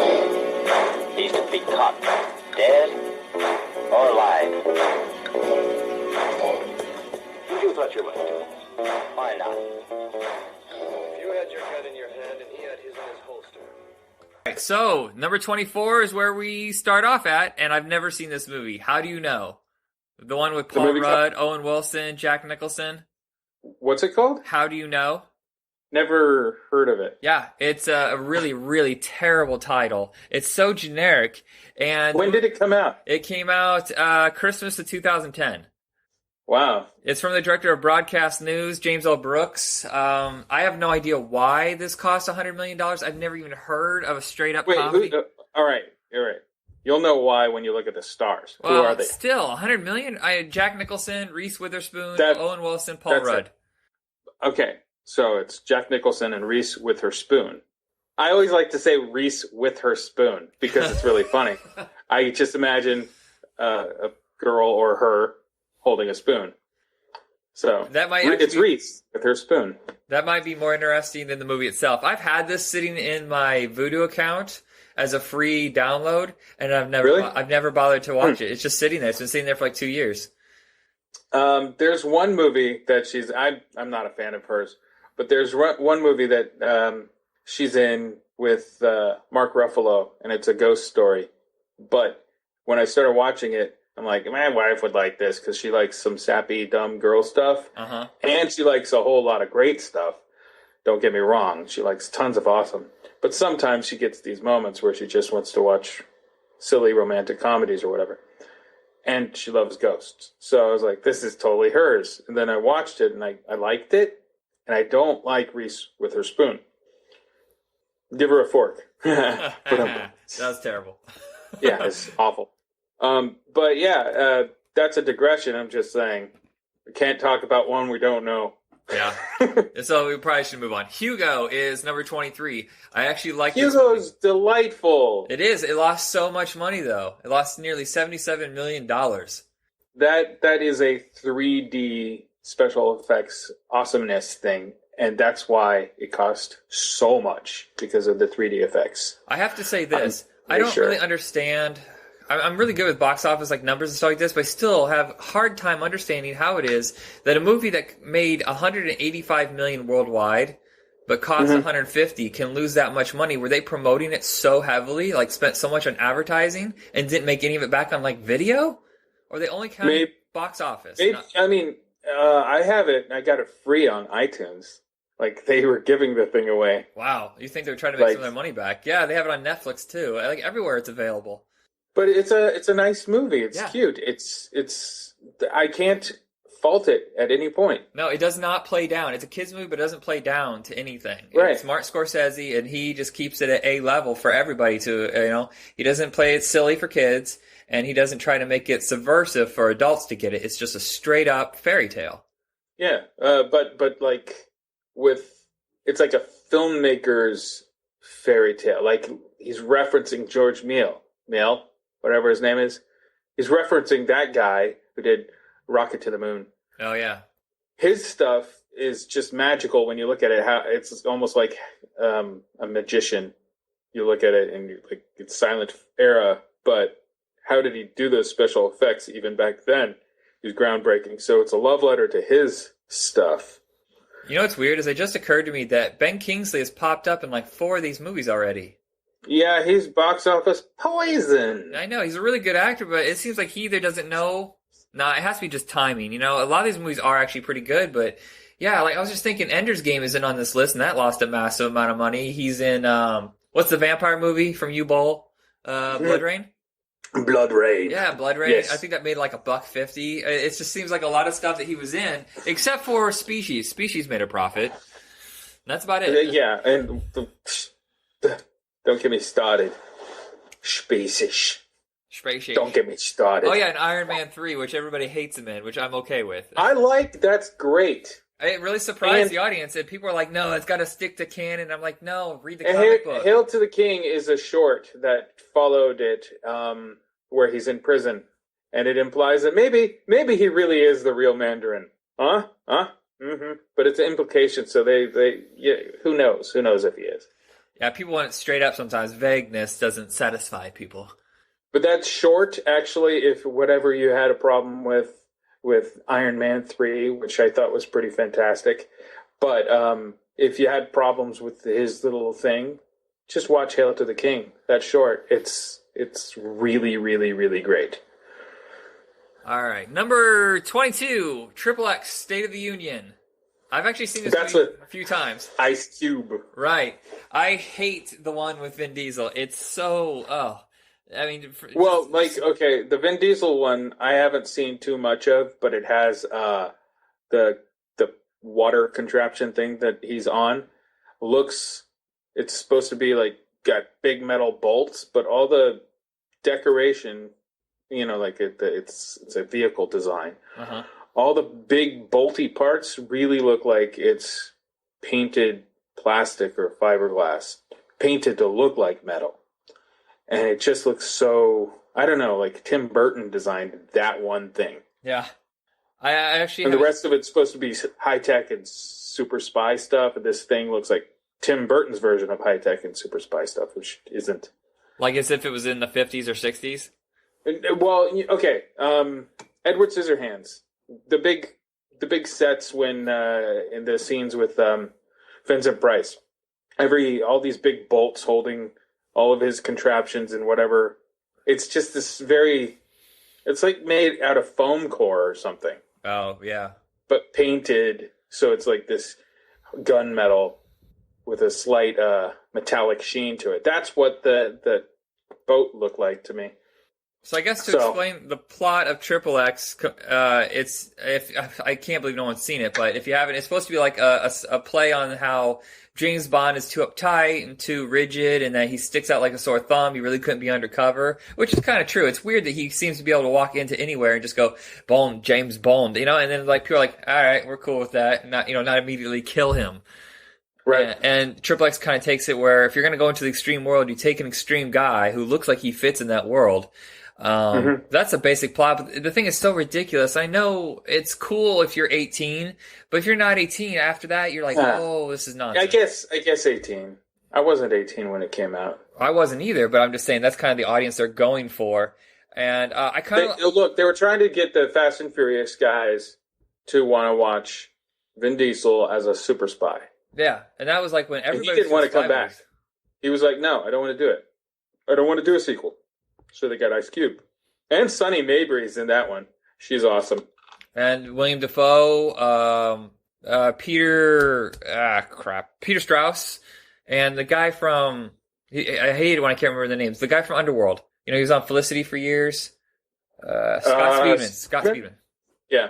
And, I actually like the cast, and I like the story a lot better. It's still not genius by any means, but the stuff, even if the special effects still look kind of silly, I think the storyline's a little more serious, and they go deeper into more comic book mythology with some of the stuff, instead of just doing like, hey, we're going to do an extreme sport, man, and, and it was a huge flop. Yeah, well, since I haven't seen that one, has Ice Cube, when I said Sonny Mabry's in it, and that's awesome, I like Sonny Mabry. She's really funny. I have really no idea who it is. And awesome.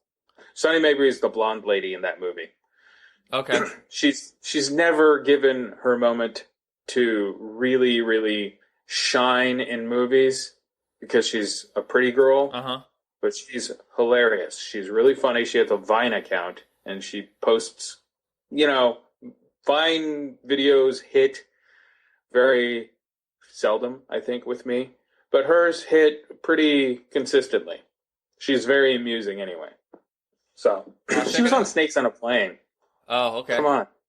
I barely Snakes on remember a Plane. that. What can you do? Snakes on a Plane. It's great. What was your question about Triple X? What is Triple X, the second one? What's Cube's deal? Because they got a replacement. Yeah, so Vin Diesel apparently is dead, and they go in, they try to find someone who is even more extreme. And he literally says that. And I guess he was in the military, but he ended up killing his captain or something like that because they disagreed. That's called fragging. Yeah. He fragged his captain. Oh, I did not know that.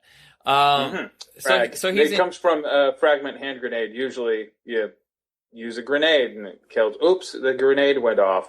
But they've used the concept in various other movies. No Escape used it. Yeah, it's kind of the same concept. I believe, if I remember correctly, if I'm wrong, I apologize, but I think if I remember correctly, Ice Cube killed his captain because he was opening on fire on innocent people while they're in a DMZ or something like that.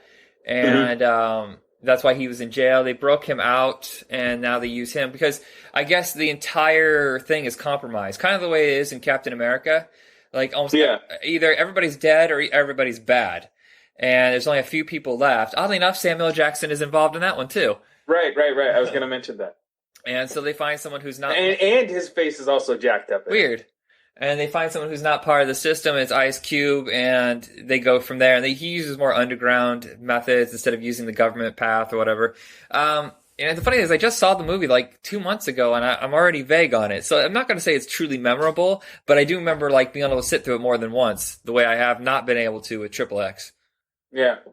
Now, okay, you guys might think that I know what I'm talking about I might actually know what I'm talking about, but when I worked at Blockbuster, I always said this, I don't ever have to actually see the movie to know what it's about, to know if it's good or know if it's bad, especially if it's an Adam Sandler movie. You can tell right away. But that's why I know details about Triple X and whatever, and even though I haven't seen them. So I feel I just pick things up. Yeah, that's what I'm saying. I think the thing here is I could have swore the second Triple X cost a lot less than the first one. This one says it cost $113 million. I've seen the movie, and I read that it only cost $65 because they weren't sure if it, I mean, why would you invest that much money in Ice Cube? Because he really didn't have any hits outside of Friday, and those were never that big a hit. Like, what was this? Are we there yet? Did that come out before or after? It came out a year or two before. So that's why he had a pedigree then. That's why his money's more. Still, I don't know. That's just so ironic anyway, doing a kid's movie and being Ice Cube. Yeah, I know. It felt like for a while he was selling out. But the action movies weren't making any money, so the comedies were. Mm-hmm. I don't think he's ever had a successful action movie. I was thinking about Trespass bombed, Triple X bombed. Trespass is really interesting. It is. Of course, William Sadler and Bill Paxton is probably the best part. That's why it's interesting, honestly. Trespass, because part of it is irritating because the F-bomb is dropped every sentence. Yeah. Yeah, that is really interesting. It becomes like white noise. Irritating. Yeah. Yeah. It's as if the whole cast is just saying their lines with like they couldn't remember and they're pausing. I was going to the store and I found some gold. I remember watching that with my youth pastor, and the whole time like getting really uncomfortable. It's like, oh boy. Uh-oh. Yeah. It was an awkward movie. And afterwards, like, the funny thing is you watch it by yourself, you enjoy it a lot more. But the whole time, I'm like cringing, waiting for him to say something, or like, should I stop it? I don't know what to do.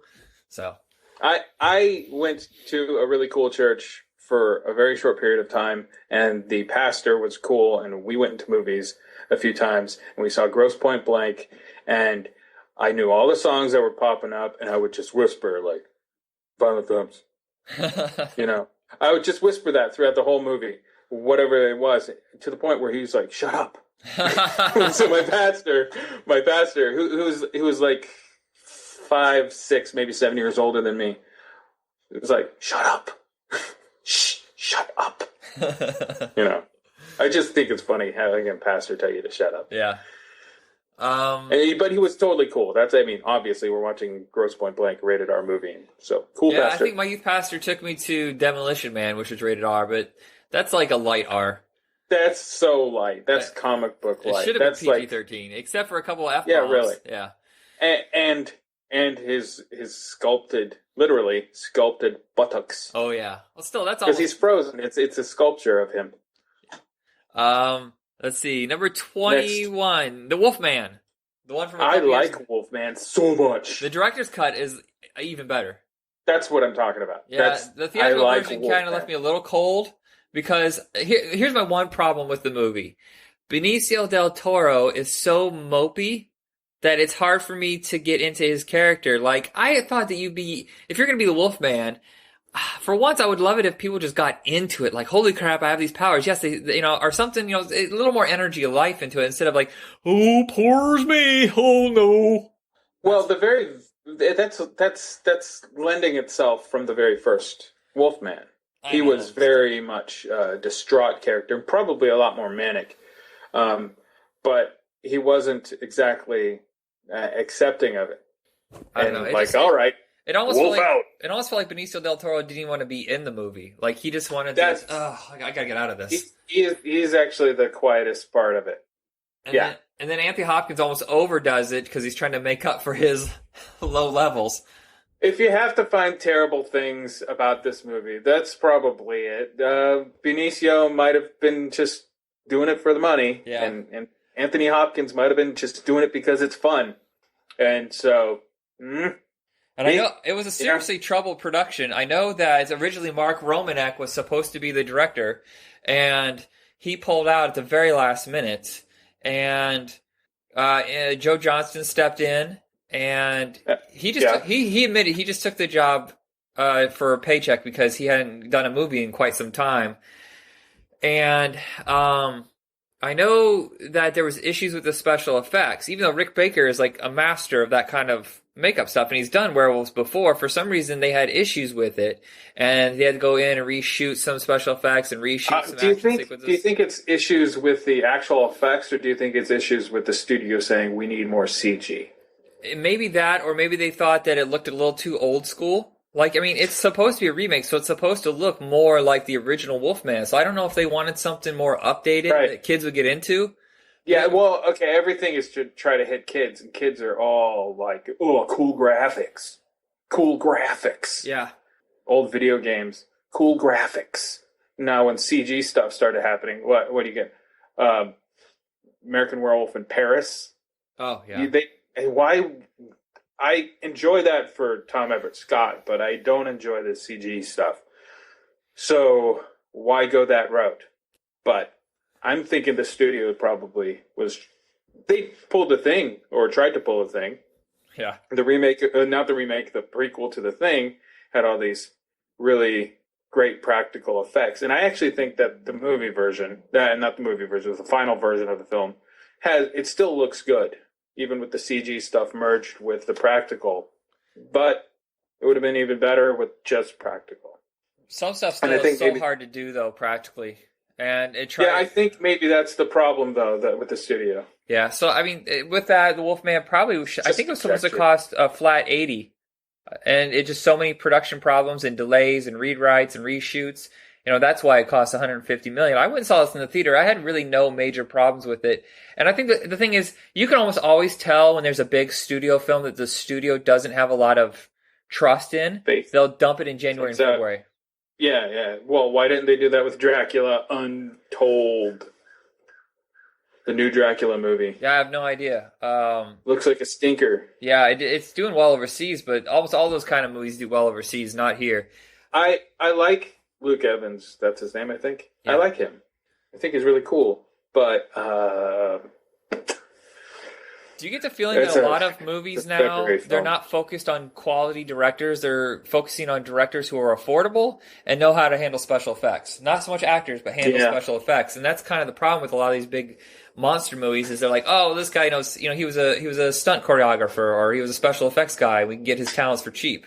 Instead of finding someone who has the skills or energy to come up with something creative. Right. It's kind of a bummer. And dumping... Well, okay, so is there our consensus about Wolfman that it's pretty all right? It's good, but the studio meddling, the director's cut is the one you want to go with. That's the only thing I'll say is don't go with the regular cut, go with the director's cut. There's a lot more footage. Director's cut. Things are different. It's it just has more of a sophisticated tone. Not to sound snooty, but there's more to go with in that version than there is with the shorter cut. Which is a neutered version, if you will. Yeah. Because wolf, dogs, neutered. Okay. You're Next. big with the puns. Wind Talkers. I know. I like puns. They're stupid. They're dumb. They're sometimes the easiest stuff to do. Sometimes very difficult. Number 20 is Wind Talkers. I saw that in the theater with my dad. I actually own this movie. I've seen it quite a few times. I have no problems with this movie. I mean, I like Adam Beach. I like Adam Beach a whole lot. Yeah, seriously underrated. I don't know why more people don't use him. He keeps popping up in these low-budget direct-to-video movies, and I'm like, you guys realize he's probably A-list. He has the talent. He's solid. All the time, solid. Smoke Signals is where I first saw him, and dang, he owned it. Everybody in that movie owned it, but have you seen Smoke Signals? No, I have not. That is based on Lone Ranger and Tonto Fist Fighting in Heaven. That book. Native American short stories, I think, a compilation or an anthology, whatever. But the movie itself is based on just one part of it, I think. Yeah, I think the first thing I saw him in was Joe Dirt. You remember the Firecrackers? That's the first time I saw him, and then I think it was the next year when he did Wind Talkers. It's just weird to me that there's Kicking Wing. Chief Kicking Wing. Why is it there's no leading men, Native American leading men anymore? I mean, Lou Diamond Phillips is now just doing direct-to-video stuff, and there's really nobody. And TV. And what? Yeah, and TV. He's doing Longmire and stuff like that. Which I love him in Longmire. Lou Diamond is awesome in Longmire. Very, very formidable. So Wind Adam Talker, Beach, though. Yeah. Wind Talkers is the one that should have broke through for him, and I still to this day don't understand what it was that people didn't care for in this movie. I thought it had a very complex story. Well, maybe John Woo alienates. It's John Woo, and people don't associate John Woo with a World War II story. Even though he did like 2 or 3 Vietnam War movies that were critically acclaimed. So what did he do? He did Bullet in the Head, and I believe I think the last version of A Better Tomorrow is set in Vietnam. Oh. Maybe I'm wrong. Maybe it is only Bullet in the Head. Maybe I'm exaggerating. But, I mean, it's not as if he hadn't approached war movies before. Maybe people thought the stylization of the action sequences was offensive, because at this point, I don't think that we were letting war movies be action movies. They had to be very serious. I mean, everything post Saving Private Ryan had to be very realistic, very dead serious. And to take an action tone with it, which it seems to be okay now. I seem to see a lot of like direct-to-video action movies that are set in, because of video games like Call of Duty and stuff like that has made it acceptable. But at this time, maybe that was a knee-jerk reaction, or maybe people are very like hot cold with Nicolas Cage. They're really cold with him right now, but there are times when people are like, "Yep, completely on board with this. Whatever it is, we're on board."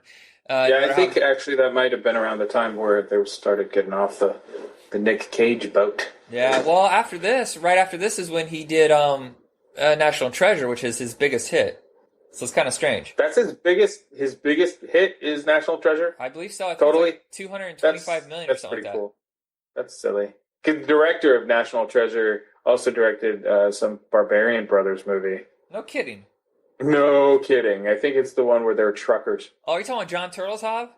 Yeah. Oh, wow. Who ended up doing, I think, 3 Ninjas? I don't know. He is one of those writers. Yeah, you know the Barbarian twins, right? The Barbarian Brothers? They were the wrestlers, and they did that Italian The Barbarians movie. And I know they did Twin Sitters, and then there's some movie in the middle there where they're like Repo Man or something. I can't remember. That's the one. That's the one. Yeah. So to me, I always find that funny when a director starts with really terrible movies, like just not even like Sam Raimi started with pretty good because of inventiveness, but still schlocky, right? His stuff has this creative magic. That's what the word is, magic. But when a director like what's his name, Martin whatever, who did the James Bond movies, Martin Campbell, right? He started with really crappy crap, like Eskimo Now. That's an adult film from the 70s, and it's crap. I've never heard of it. That's where he started, yeah. The first thing I ever saw that he did was Cast a Deadly Spell on HBO. That's the H.P. Lovecraft's detective thing with Fred Ward. Uh-huh. Yeah. I don't remember anything before that. I guess, he must have done a lot of movies over in New Zealand or something like that, or England, because I don't remember anything prior to that movie. Yeah, he did stuff in the 70s, too. Like, he did it, like, Eskimo Now is an adult film. But my point is, when they start really, or like Wes Craven, he's done adult movies. But not to equate adult movies are typically trash anyway, but not to equate that with the regular dumb trash that came out in the 80s or early 90s, like those Barbarian Brothers movies. There's a lot of affection for those things, but they're still garbage. Yeah. As far as quality goes. There's some garbage movies that I'm a fan of, and I have no idea, really. Like, there's something in my brain somewhere that connects to it, and I don't know why. I've seen Biodome so many times. Because you were really wanting a Bill and Ted 3, and it wasn't happening. Maybe that's it. All right, so you had to accept the substitute. I highly suggest Wind Talkers. It's not a dead serious World War II movie. If you like war movies, it's adequate. And it takes a different angle. Using the Native American angle with it is something that you really haven't seen in a World War II movie. So that's all I can really say about it. It's easy to find. Oh, well, hold on. Native American thing is for the viewers out there who are not watching but listening. The Native American code breakers and code talkers so that they could get messages to and from wherever they needed without the enemy eavesdropping and figuring it out. So they used a language that they absolutely could not understand, which was the Native American stuff. So. Oh, and Christian Slater's in it. I forgot. Christian Slater, one of his last major roles. Well, he's not the star of it, but it's one of his biggest movies, like towards the end of his... God, it's terrible that we're saying this, because he still should be an A-lister. I love Christian Slater, and I still do. Yeah, it's just he needs bigger roles. A lot of the stuff, like, the TV shows aren't taking off, the direct-to-video stuff isn't really working. He needs... I don't know why people... He's another actor I don't understand why people turned on. Maybe it was the alcohol problem in the 90s? Yeah, but if we're going to forgive Robert Downey Jr., then why can't we forgive Christian Slater? You got to give Christian Slater something awesome to do. Really juicy. Have you ever seen He Was a Quiet Man? Yeah. That's one of his best performances. He totally just immerses himself in that, and that movie made like $1,000 in theaters. Have you seen Alone in the Dark? Yes. I know. Don't talk about it. It's Super Bowl. That hurts. That looks like that was definitely a paycheck. No, that was. But he's like, I saw some interview with him on it saying like it was his most fun that he's ever had while making a movie. Maybe. It doesn't mean having fun on a movie set doesn't mean it's a good movie, and vice versa. Right. Seriously. You got that right. All right. 19, I think we're going to have to skip through because I've never even heard of it. The Nutcracker in 3D. It cost $90 million. I've never heard of it. What's 2010. I heard of it. I think it was just one of those things that, like a Broadway sort of thing, highly special effected with the camera. $90 million? Yeah. I'd love to click on it, but for some reason my internet's not working. I want to find out who's in it. No, all right. No. Forget it. Forget it. Nutcracker's Nutcracker. Andrew. Giant mice. Oh, it's from the director of Runaway Train. And it has Elle Fanning and John Turturro and Nathan Lane. That's it. The Nutcracker? Yeah. And giant mice. Maybe. All right, so back to the list. Number 18, Supernova. Supernova, another troubled project. Seriously troubled. Walter Hill was the director of Three different directors, actually. Really? Who was the third? Because I know Coppola stepped in. Coppola stepped in. Walter Hill, I think 3. I don't know. Click it. Because I think what it is Walter Hill took his name off and used like a fake name. So that's why. Thomas Lee. That's the very first Thomas Lee movie. Thomas Lee replaced Alan Smithee. Right. And so that's the very first. They what is it? The DGA said. Well, Alan Smithee had been used too much, and plus that was right after they did that movie, Alan Smithee film, Burn, Hollywood Burn. Yeah. Which ironically was so terrible that it was also directed by Alan Smithee. Seriously, unironically directed by, which is ironic. So I do not remember the plot of Supernova at all. I do remember. Okay, here's what it is. Here's what it is. Super sexy. James Spader back when he was super sexy. Really ripped. I remember he was like totally just... Yeah. He's new on board this by this vessel, some spaceship sort of thing. It's also around the same shortly after Event Horizon came out. Event Horizon Superior. But it's a similar concept. They got to go rescue they get a beacon. They hear some beacon thing. So they got to go rescue something. So it's got Robin Tunney, she's a strange character in this because sci-fi is one of the only genres where you can have strong ladies. And they're all like required to be strong ladies in sci-fi. If you have a lady in sci-fi, she's got to be brilliant and awesome. And Robin Tunney is playing more of the candy in this. It's really strange. Angela Bassett's in it, being the strong lady. Robert Forster. Oh, always awesome. He's at the beginning, and he is awesome. He's seriously awesome. He is. He's like in control. He's at the beginning, tells everybody we're going to go do this thing, and then their life pods that they do when they do like a warp jump, one of them malfunctions, and he's the captain, and his malfunctions, and so something happens to him. Anyway, they find this beacon thing. They go down to wherever it is. It's some mining colony thing, and they rescue a dude who's super hot and young, and he plays everybody against each other, and it's just really awkward. And it's Peter Fasinelli doing that.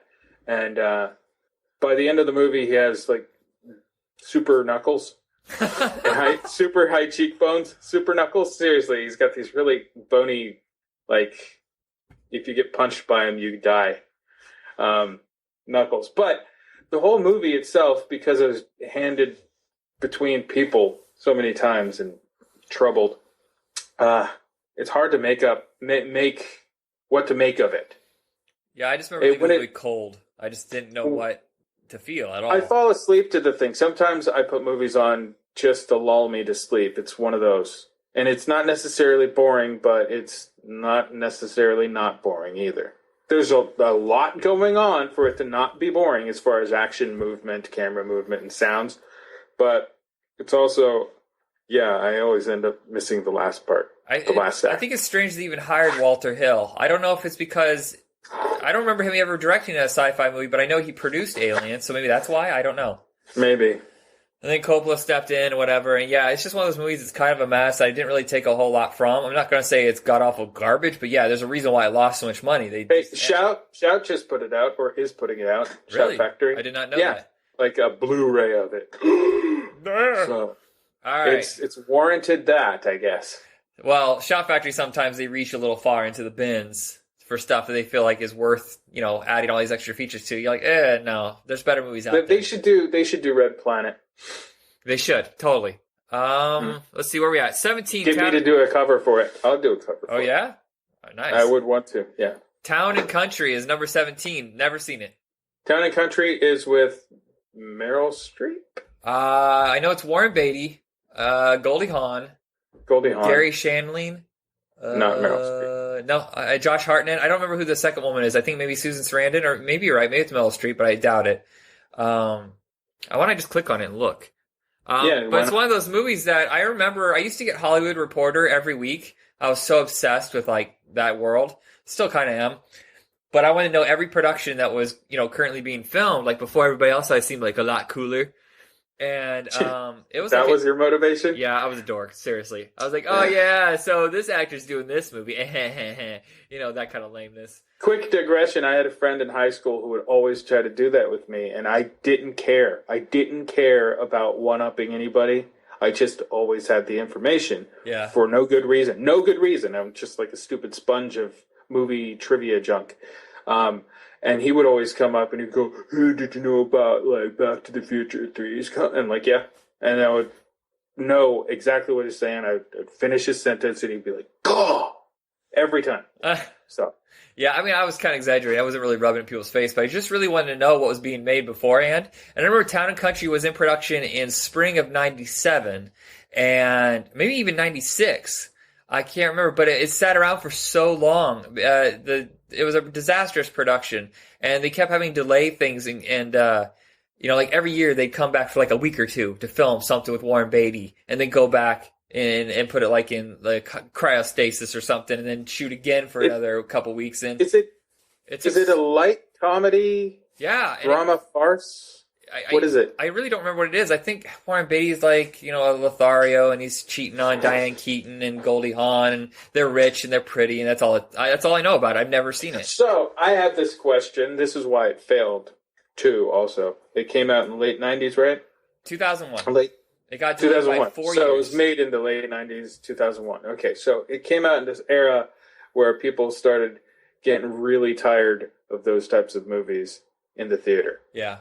Because the audiences are more into fantastic nostalgia because the 80s, some of the 70s, but most of the 80s just went bonkers with all this nostalgia, not nostalgia, with all these cartoons and concepts and craziness. And we didn't have a lot of that in the 90s, unless you count Teenage Mutant Ninja Turtles, a cartoon, but that also happened in the 80s. Right. So all that stuff and what we currently have in our culture, pop culture, is this fanaticism towards this nostalgia for this bonkers stuff, which is where we get our nerds and geeks and Comic-Cons and so on from. All this drive.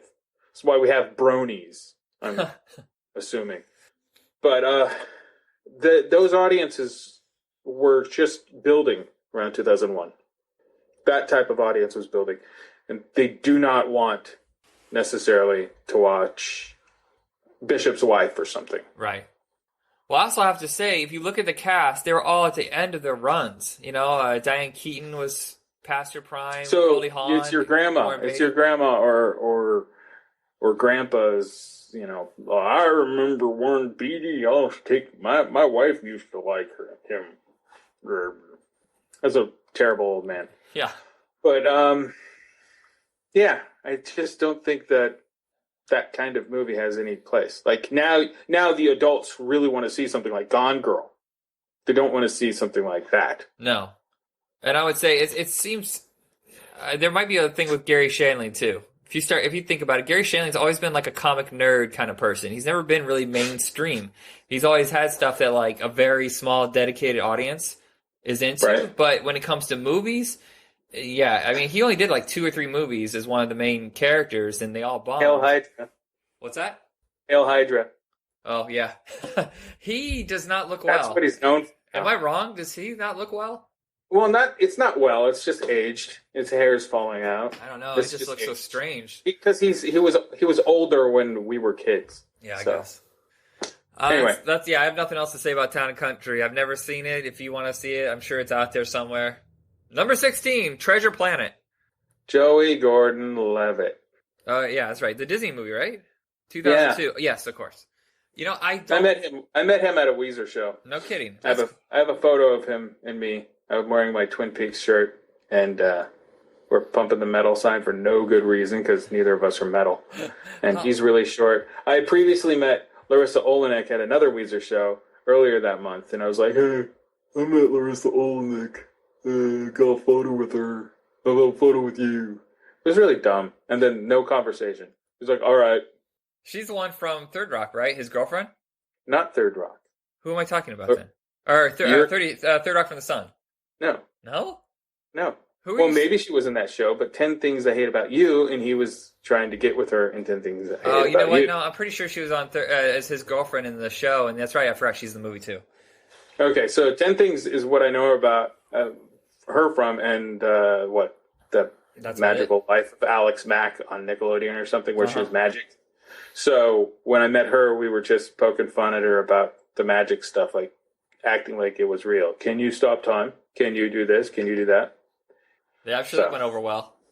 No, well, she was laughing along with it, and Alex Greenwald, who's also an actor, but he's in the band Phantom Planet, came over, and he's like eyeballing me, and he's like, "These guys bugging you?" And she's like, "No." It's pretty funny. Anyway, that's dropping names with Andrew Bard. I just dropped some names. Hold on, I got to pick something up. Just drop some names. Don't trip.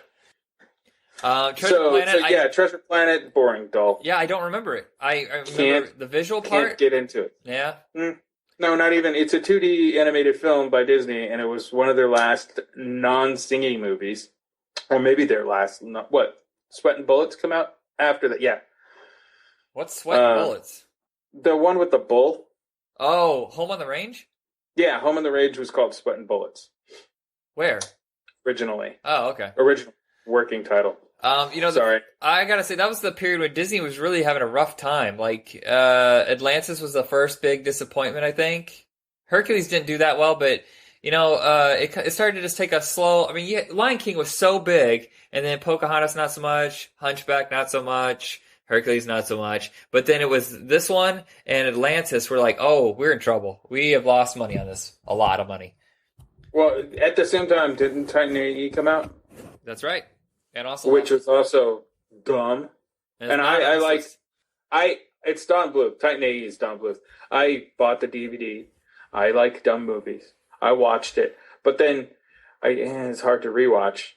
And I don't think I even made it through the Treasure Island.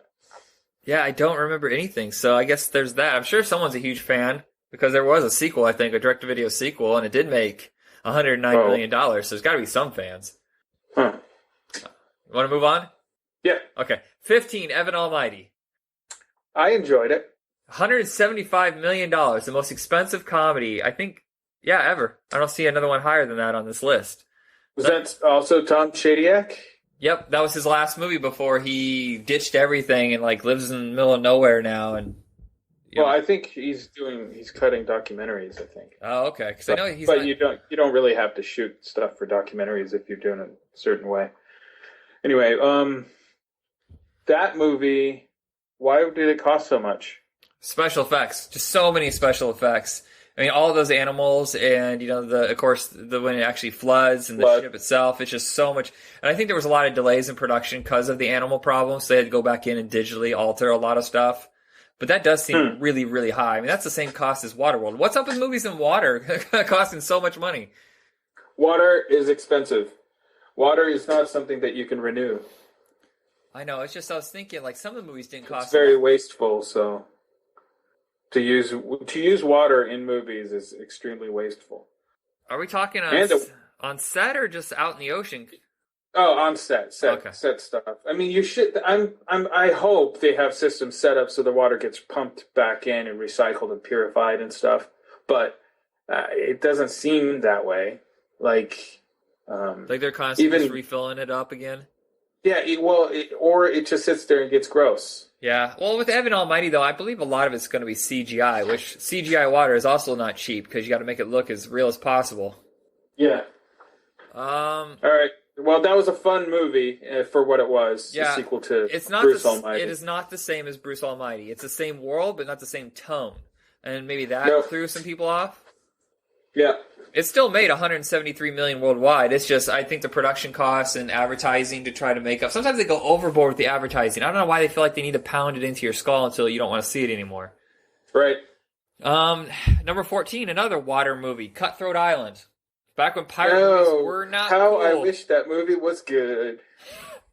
I remember because it's not. They tried so hard to find a leading man. They went to like every single person possible. They almost got Michael Douglas, and then they ended up with Matthew Modine. Nothing wrong, particularly with Matthew Modine, but $100 million movie, and he's the male lead.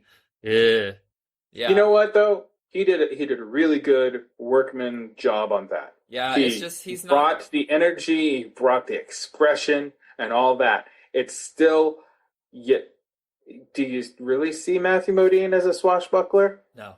Nope. Even while he's swashing the buckle?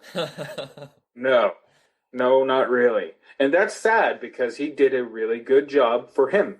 Yeah, and they say that pirate movies, they were trying to blame it on the fact that pirate movies just weren't popular at the time. I don't think that's it. Any movie can come back if it's a good movie. It doesn't matter what genre. Pirate movies were popular in the 50s and the part of the 60s, but, well, maybe just the 50s. And they weren't popular ever since then until the Pirates of the Caribbean. Yeah, so I don't know. It could be the genre. I doubt it, though. I credit Pirates of the Caribbean not just to Johnny Depp. That's the name that everybody wants to look at. But Gore Verbinski is really great at directing just about anything. Yeah. So that's why the Pirates of the Caribbean movies are successful. But Rennie Harlin, he didn't have that handle. Even though he handles a lot of stuff very well visually, it was just a traditional swashbuckler. Didn't have the visual oomph you need. Right. Well, he's better with the action sequences and not so much creating a world. Though, I gotta say this. He directs Frank Langella. Actually, you know what? Frank Langella is probably good enough that he didn't need any direction. He is a seriously great villain in that movie. Sure. What's his name? Mad Dog or something? I think so. I haven't seen it in a while. But right. That's another one I used to own. I used to own it, so I'm talking a little poop about it, but I used to own it, so I don't hate it. Yeah, this movie nearly buried MGM, but it definitely buried Carolco. Do you remember that company? Yep. Yeah, that was like, I think the very last movie. Showgirls did horrible and lost a lot of money for them, and then this was the nail in the hammer. Nail in the coffin. What? In the coffin. I was saying nail in the coffin. Nail and the hammer. Nail and the hammer. Yeah. I thought you said in the hammer, and that would make no sense. No. Okay, I misheard. Where are we at? Green Lantern, number 13. Now, Green Lantern, why is everybody pooping on Green Lantern except that it's stupid anyway because it's DC? Oh, everybody hates me now. Yeah, I kind of like DC Comics, even though it's a lot sillier in its like look and style than it's old fashioned compared to Marvel. But I like the old fashioned. A little bit for a second about DC Comics. Go ahead. I'm now 40. I want my movies regarding DC to be a lot more like Marvel. Everything is pretty solid and grounded in Marvel, even though it's fantastic and stupid. It is. It's fantastic and stupid. It's a superhero movie, but they figured out a way to make it not so heavy. Now, with Green Lantern, they really tried for a moment to make it not so heavy, and then suddenly, halfway through the movie, it's a rudderless film. Well, I think it's you have it's... Ryan Reynolds being quippy, but then you have a serious villain and an even more serious villain. And it's just, did they rush the film or something? I think they did. And I think they also kind of lost their footing along the way. If you look at the people involved, it really makes no sense why it bombed so bad. The writer's great. Martin Campbell's the director who's always handled, the special effects, action-heavy movies very well.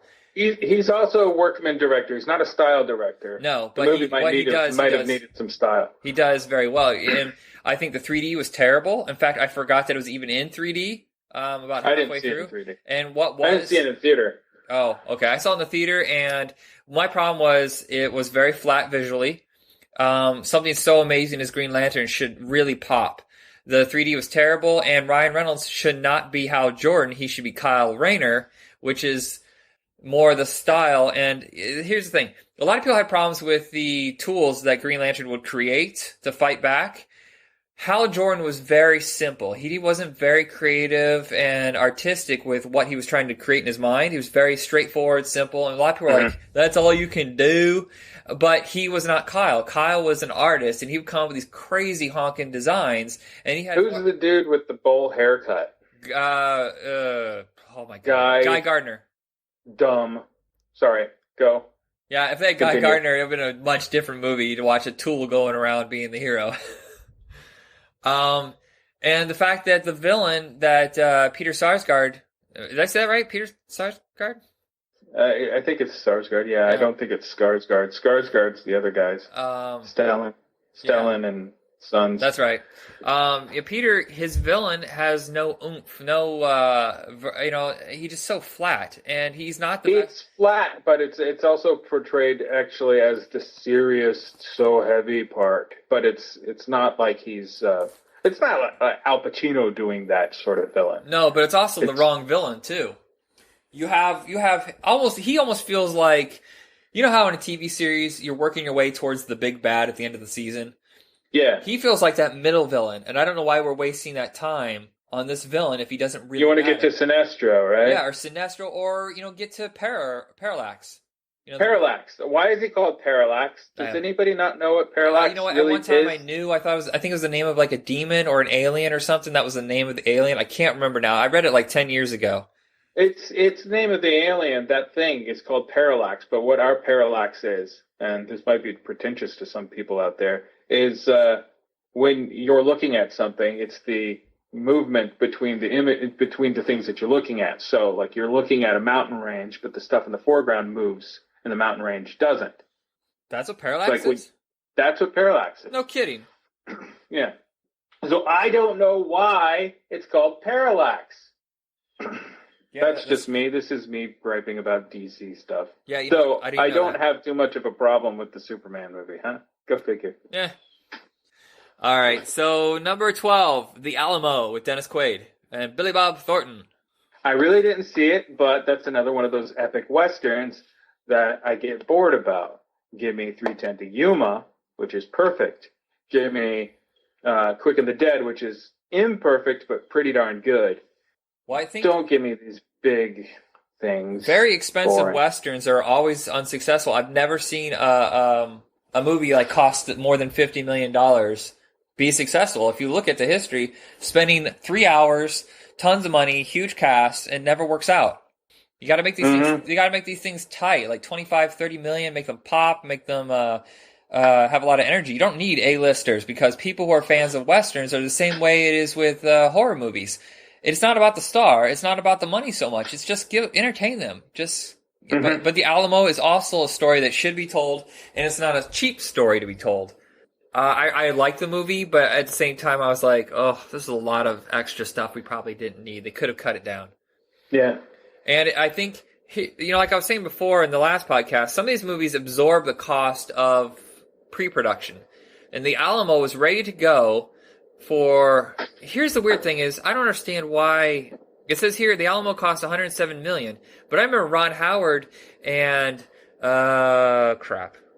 Who's the star of Gladiator again? Why am I... Russell Crowe. Why did I do that? I hate that.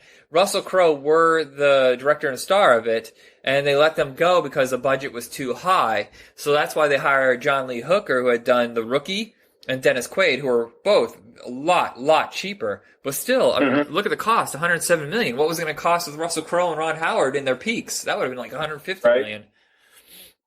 But they probably absorbed some of the cost because they had to pay them off to leave the project. Yeah, probably.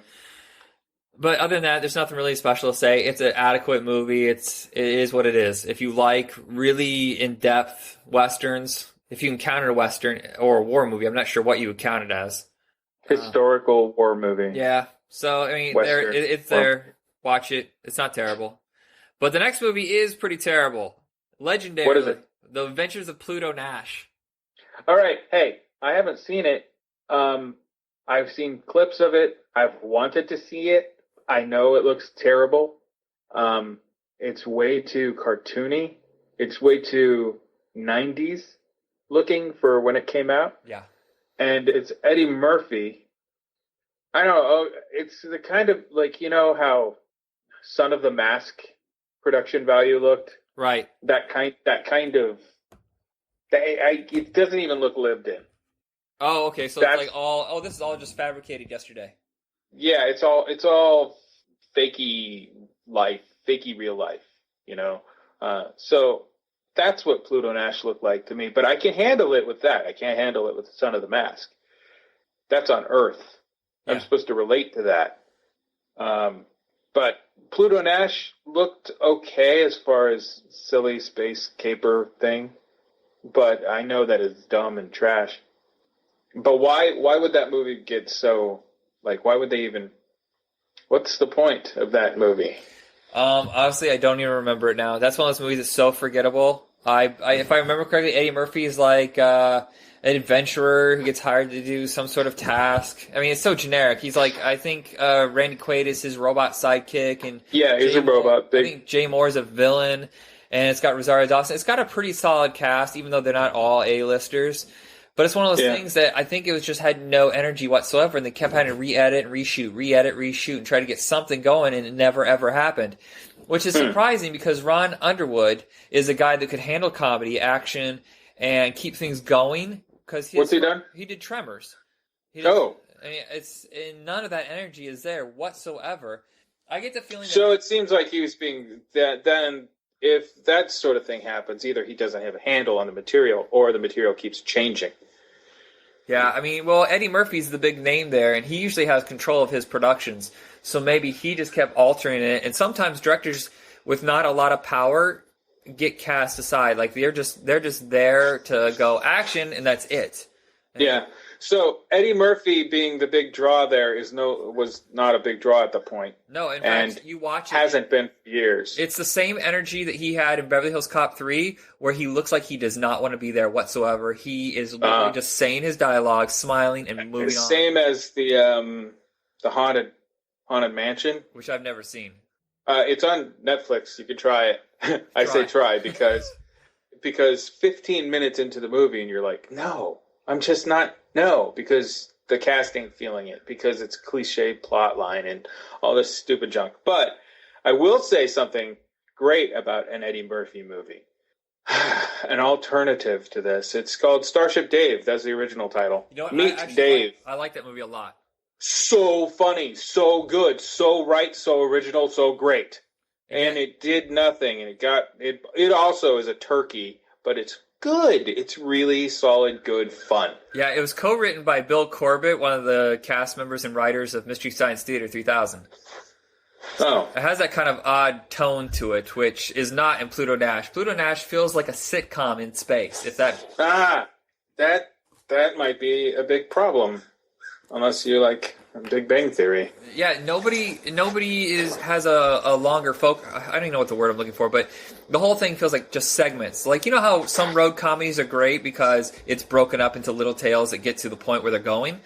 It kind of feels like that, but there's no real destination. So all these little segments go nowhere. They just kind of hang and go away. That's it. And it's not a road movie.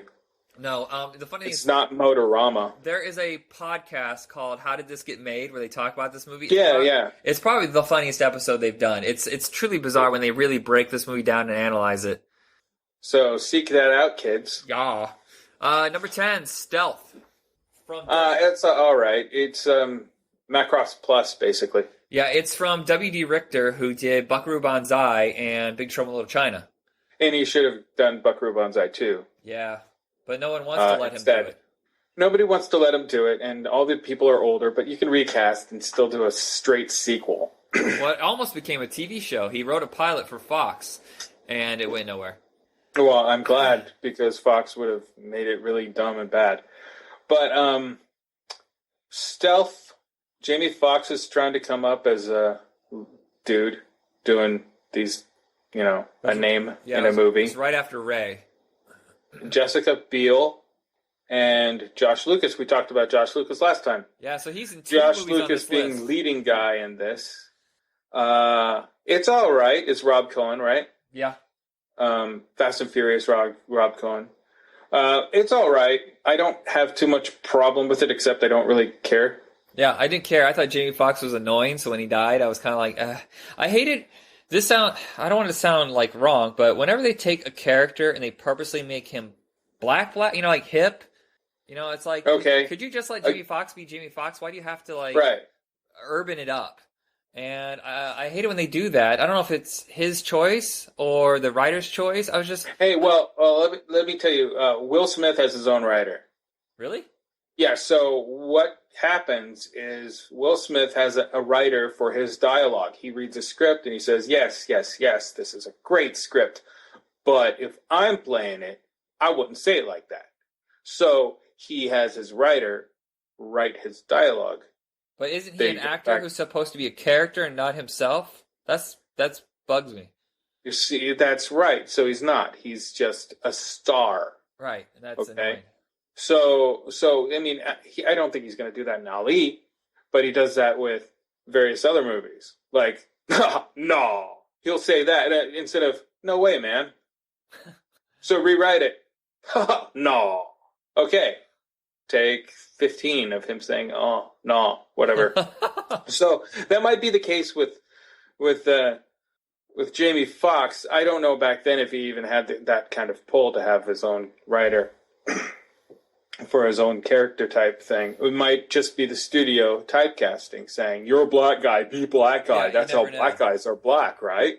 So I think the case is with a lot of minority actors, they are really pigeonholed. You should play it this way. I'm the director, or the producers are pulling, the executive producers, the money people are really pulling for you to be a very specific kind of black. So there's that. Instead of just a man who happens to be black. Yeah. I mean, honestly, it works. It works super good for the movie if it's written correctly for the movie, like Die Hard 3, Die Hard with a Vengeance. Samuel Jackson's written perfectly and appropriately, terribly like that, where he hates white guys and he's the angry black man type of guy. Maybe not hates white guys, but doesn't trust them, especially cops, for good reason in New York. Seriously. The funny thing is, I found Stealth, XXX Stay of the Union, and Vertical Limit on like a set for $5, like brand new, $5. Vertical Limit alone, I love that movie. Okay, so you probably bought it. Back on the number 9, Sahara. Sahara, that is Matthew McConaughey. I like that movie. That was supposed to be a launch of a big franchise, and my problem is it's a novel series. Why start it at $160 million? You're only dooming yourself to bigger and bigger budgets. You want to launch a franchise? I've always thought you start kind of low, and then as you grow, as the paychecks get higher and the action needs to be more elevated, then you go up to like the 150, 160 million range. It's not Captain America or Thor. It's Sahara. I don't know why it costs so much. Location. They shot on location, so they might have had to pay the country. Maybe. I guess this is like before everybody substituted CGI for everything. Yeah, I don't remember there really being anything bad about the movie. I wasn't like truly excited. It was fun. I mean, Steve Zahn is great in it. Like as a sidekick character, that's how you should portray it. I never got into Penelope Cruz though. Maybe it's because I have trouble understanding what she's saying, so it's hard for me to like get. Shut your mouth. What? Penelope Cruz is great. I like saying Penelope. Penelope, I got that from Club Dread. There's a girl named Penelope in there, and there's a Hispanic character who says Penelope. Well, I don't remember that movie at all. Club Dread's great, and I probably should have mentioned it during the Halloween show, but Club Dread, the unrated edition, is great. All right. It's a Broken Lizard movie. Yeah. It's a slasher film it's a comedy at the same time as being a legitimate slasher, and it's really ridiculous, but it's an acquired taste of ridiculous. Yeah, Sahara, it's one of those things that just instantly killed a franchise. I remember they were suing Clive Cussler. Because they said that he elevated the amount of sales of his books. Like, you said they sold $100 million copies a year, and you're only actually selling 30 million copies. And they're trying to say that's why the movie bombed. And I'm like, yeah, movies kind of live and die on their own. Sometimes they don't really matter if they're based on a book. I haven't seen it since I saw it, okay? And that was shortly after it came out on DVD or something. If I remember correctly, the film still has a pretty good visual sense. You know how certain eras, so this is the mid-double aughts, right? Right, 2005. So, 2005, okay. So certain eras have a visual style or like a handful of visual styles. And then you move on and you get bigger and different whatever visual styles. And you can tell by the era. So that looks like it's 2005, or that looks like it's 1990, that looks like it's 85. I don't know in memory, I don't think it looks like it. I think it kind of looks like it could be made at any era after the 90s.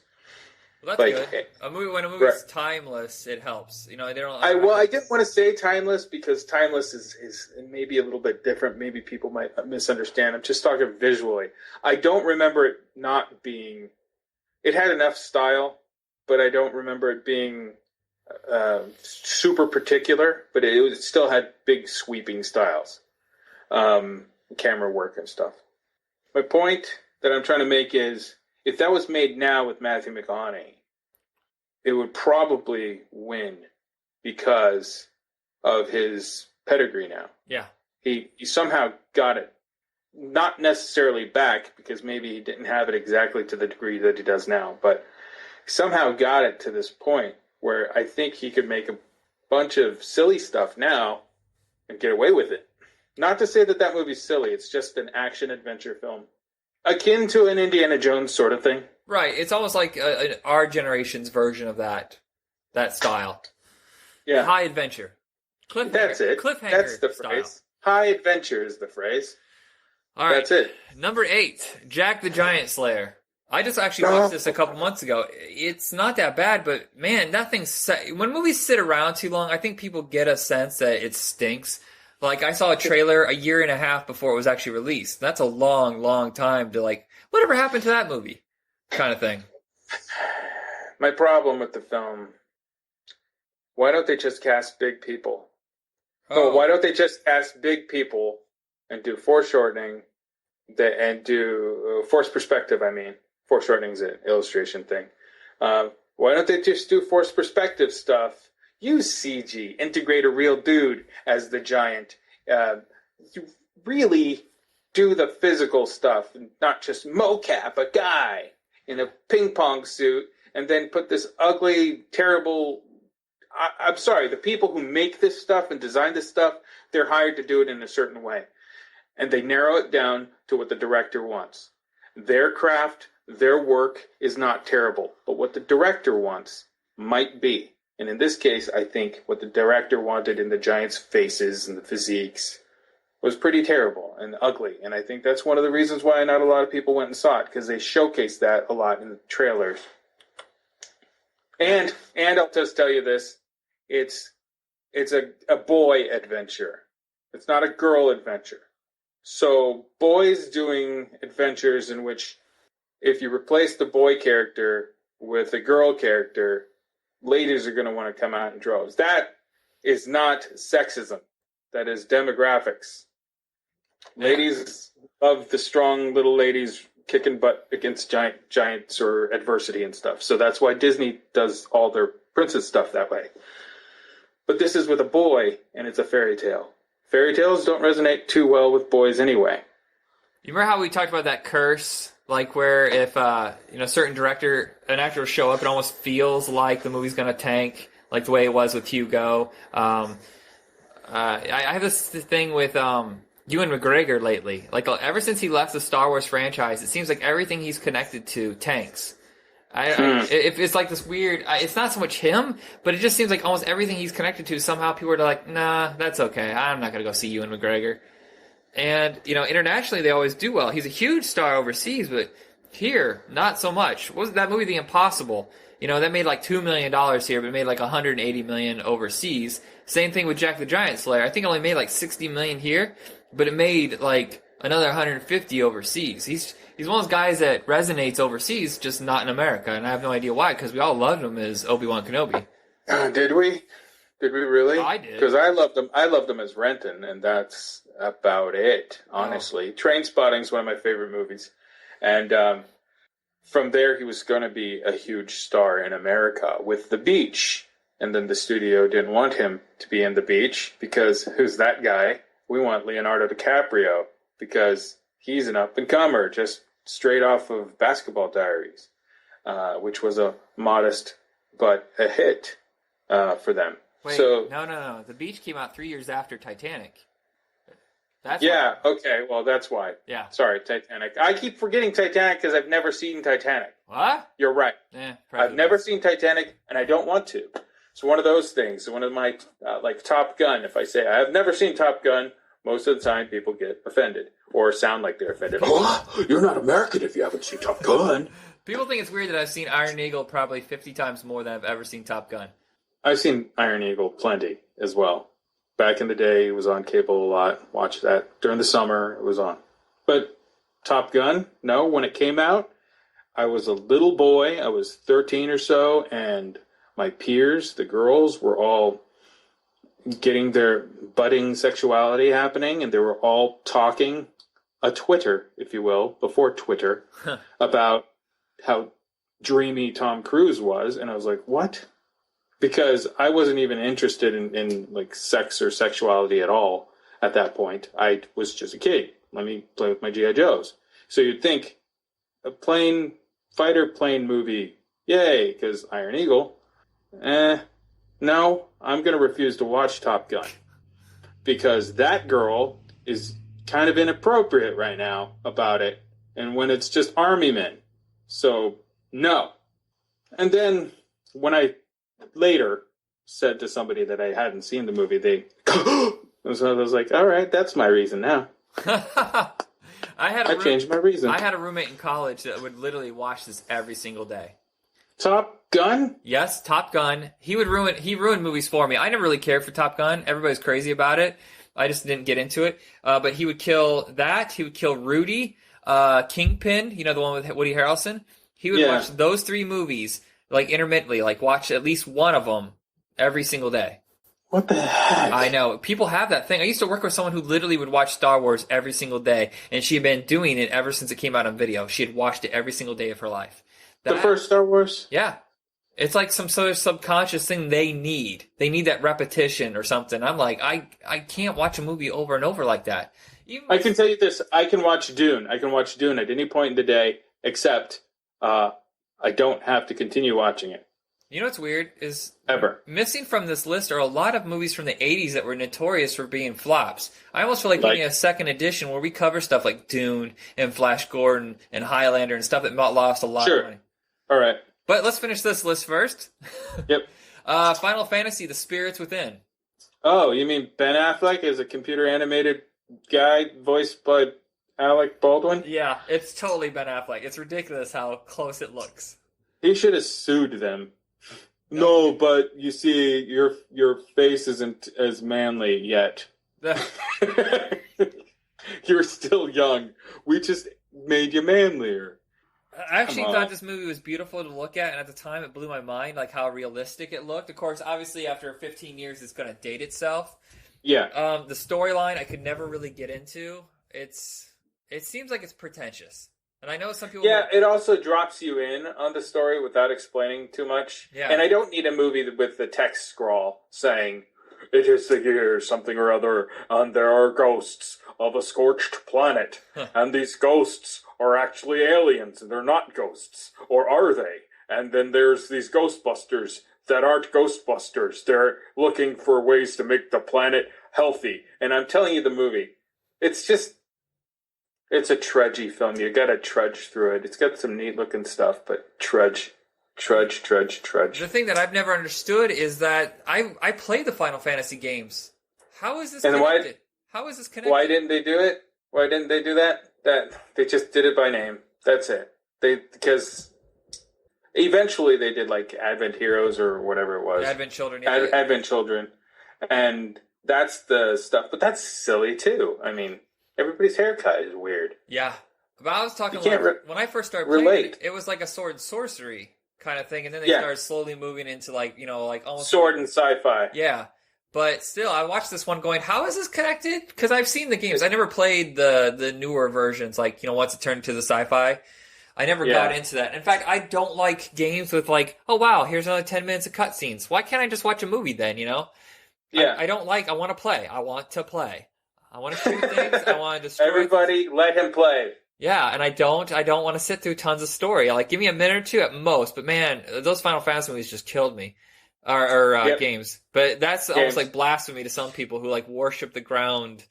Hey, George, I was telling you about him off air. George, my buddy, he plays Final Fantasy stuff still, and I don't get it. But that's all right. That's his thing. Yeah, I mean, some people are... I don't have to get it. I play a lot of first-person shooters, so some people are sick of that crap, too. Yeah, I play Borderlands. Yeah, I'm obsessed with those. Where are we at? Number 6, John Carter. I have absolutely I love John Carter. Yeah, I went to the theater, saw it. I think the problem with John Carter is, it's a generic name. They took out Man of Mars. It's called John Carter, right? Yeah, it's just called John Carter. John Carter. The first posters actually had Man of Mars, and they stripped it of that, and so it sounds really generic. I mean, it's John Wick, John Carter. It sounds like just a straight-up action movie. Who knows what John Carter means? Right, but then you see the trailer, and it's like bonkers and weird, and it has flying things and sandy, and there's skimpily dressed people, and you're like, what? So it lost on a lot of the audience. It just didn't know what to make of it. I'm not too keen about the wraparound with the kid. Yeah. I don't really care. I just don't care. I know that's a way for us to get into the story, but I don't think it's needed, really. But he's supposed to be us, the audience, learning about this. Who cares? I don't care. Yeah, it's. I just like the movie a lot. Yeah, and space opus movies are kind of touch and go. Some are really, really successful, but for the most part, space opus movies tend not to make a lot of money. I mean, even like they fail so much. Like we just mentioned Dune for a second. Dune should have been great. Every version of Dune should have been great. Every version of Dune is arguably not great, except I really, really, really love the David Lynch version. Did you watch the documentary? Yeah, I'm not that impressed with it. I was kind of like, David Carradine, that's interesting. That never happened. The soundtrack by Pink Floyd. That would have been interesting, actually. The Pink Floyd soundtrack would have been I like the TV movie, but it's really, really, really low budget. It could not... It's super low budget. And the Children of Dune, they're all super low budget. Everything looks like it's cardboard sets. Yeah. You don't need that, especially if you don't light it right. Like they did in the early Star Trek cardboard sets. That was lit right and primary colored and silly. If you're going to do Dune that way, I guess maybe. But yeah, but with they didn't. I think something's wrong with people. Like they need some sort of access point with sci-fi movies. Like they need a human character. Like they needed Han Solo to get into Star Wars. They needed, like with Guardians of the Galaxy. I have not seen it yet, but they needed that thing. Like the promos are playing songs that you were familiar with. They were. You haven't seen Guardians yet? No, I haven't. Wow. I know. I never go to the movies anymore. I'm so sick. No, it's all right. You don't have to see it. I'm just saying, wow, because you're missing out on a treat. Well, I'll wait till video. Here's the thing is, I got sick and tired of going to the movie theater. I'm sick of sitting through 30 commercials when I can just watch all these trailers online. I'm sick of people on their phone flashing it in my face. I'm tired of old people going, what did he say? You get tired of it. I pay all this money. I kind of want to get lost in the movie. I don't want to be taken out of it every 5 minutes with something. This is why I don't think I'm going to see Dumb and Dumber 2 in the theater. Oh, it's going to be all 12-year-old kids nonstop yammering with their phones going. Or 40-year-olds just laughing too loud, because I'm going to be one of them. If I see it in the theater, I don't want to be too loud for the rest of the people, have them miss jokes. I don't want them to be loud, so I miss jokes. And I don't even know if it's going to be good. No, we have no idea. We'll see, though. The trailers. I've been laughing at the trailers, but I don't want to watch the trailer anymore. No, they're killing it. Oh, don't watch anything on Hulu, because that's my point. Every single commercial. Oh, okay. Apparently, Saturday Night Live really wants to push Dumb and Dumber 2. But I digress. Yes, we digress. We got to get back. What we were talking about? We were talking about John Carter still. Yeah, now let's move on. I guess I just to say John Carter is fantastic. It is, and it should have been. There's no real good reason why it bombed. It's not critical turkey. It's not, except unless you really have to have the female character be naked like she is in the book. She is. The story is a little old-fashioned in its approach, which some people are like, oh, it's not hip and it's not quippy. It's pretty straightforward. The character is also. Is he a Confederate soldier? Yes. John Carter? Right. John Carter's a Confederate soldier. He's not, Ryan Reynolds now. So you don't have to have him be a smart aleck. Speaking of, number 5, R.I.P.D. Wow, I didn't even see the list. Magic. That was a magic moment. Okay, R.I.P.D. You mean Men in Black? Yeah, and Ghostbusters? It's the same exact concept. It's based on a comic book, which I never read. I don't know if it's the same tone. Did you ever it's pretty. I've seen the artwork anyway. It's pretty. It's like the artwork is derivative of Bruce Timm. Ladies and gentlemen, Bruce Timm is the animation director or overseer of WB animation stuff with DC. He did the Batman the Animated Series. His style is amazing. There. So the comic has that look to it, but it obviously doesn't look like he drew it. It looks like a guy liked his work and sort of aped it. As an illustrator, I ape a lot of different styles myself, so I'm not insulting. Go. R.I.P.D. I've seen it a couple of times. You're right, it is a Men in Black clone. Almost every beat is the exact same as Men in Black. Like, this is the part where this happens. This is where this happens. It's almost the exact same. I don't hate the movie. I still find it kind of entertaining. I have no idea what Jeff Bridges is saying most of the time. What is there something wrong with him? Because it seems like ever since True Grit, every role has him. I think he just has a habit of putting marbles in his mouth. Yeah, it's just ridiculous. I thought he was so clear and coherent. All of a sudden, you're just like, whoa, this is like a normal thing. Have you seen trailers for Seventh Son? I want to see that, man. That looks great, but it also looks like it's going to bomb. Yeah, because it's going to be on this list. It's been delayed over and over. It was supposed to come out last January. And he was probably like 47 when he shot it. Yeah. They're releasing it the same day as that Wachowski brothers movie, Jupiter Ascending. When are they doing that again? It's like February 7th. Yeah. February. Oh gosh, they don't. The Jupiter Ascending was supposed to come out August. Yeah, so both movies got pushed back. They pushed it back. No, we don't believe in it. Nope. And both movies are going to come out the same day, both costing like $150 million. It's going to be a bloodbath. And why would you go see these movies on Valentine's Day? That's nonsense. Well, I'll tell you why you want to see the Jupiter Ascending on Valentine's Day, because it's a strong female lead character, and it's a fairy tale rewritten in a sci-fi setting for the boys and some of the girls, because girls do dig sci-fi. I know plenty of girls that like sci-fi. It's Snow White in space. No, I didn't even notice that. The trailers are kind of vague, so I didn't know more about it. I'm just going by the trailer myself. She's a long-lost queen of space, I guess, or heir to some sort of corporation that runs the galaxy. And the people who run who are next in line want to get her killed, but she doesn't know. She's on Earth. So they send a bounty hunter, the Huntsman, a.k.a. Channing Tatum with Vulcan ears, down to kill her. And then he's like, no, I don't want to because she's pretty. Because that's how you win people over, is by beauty only.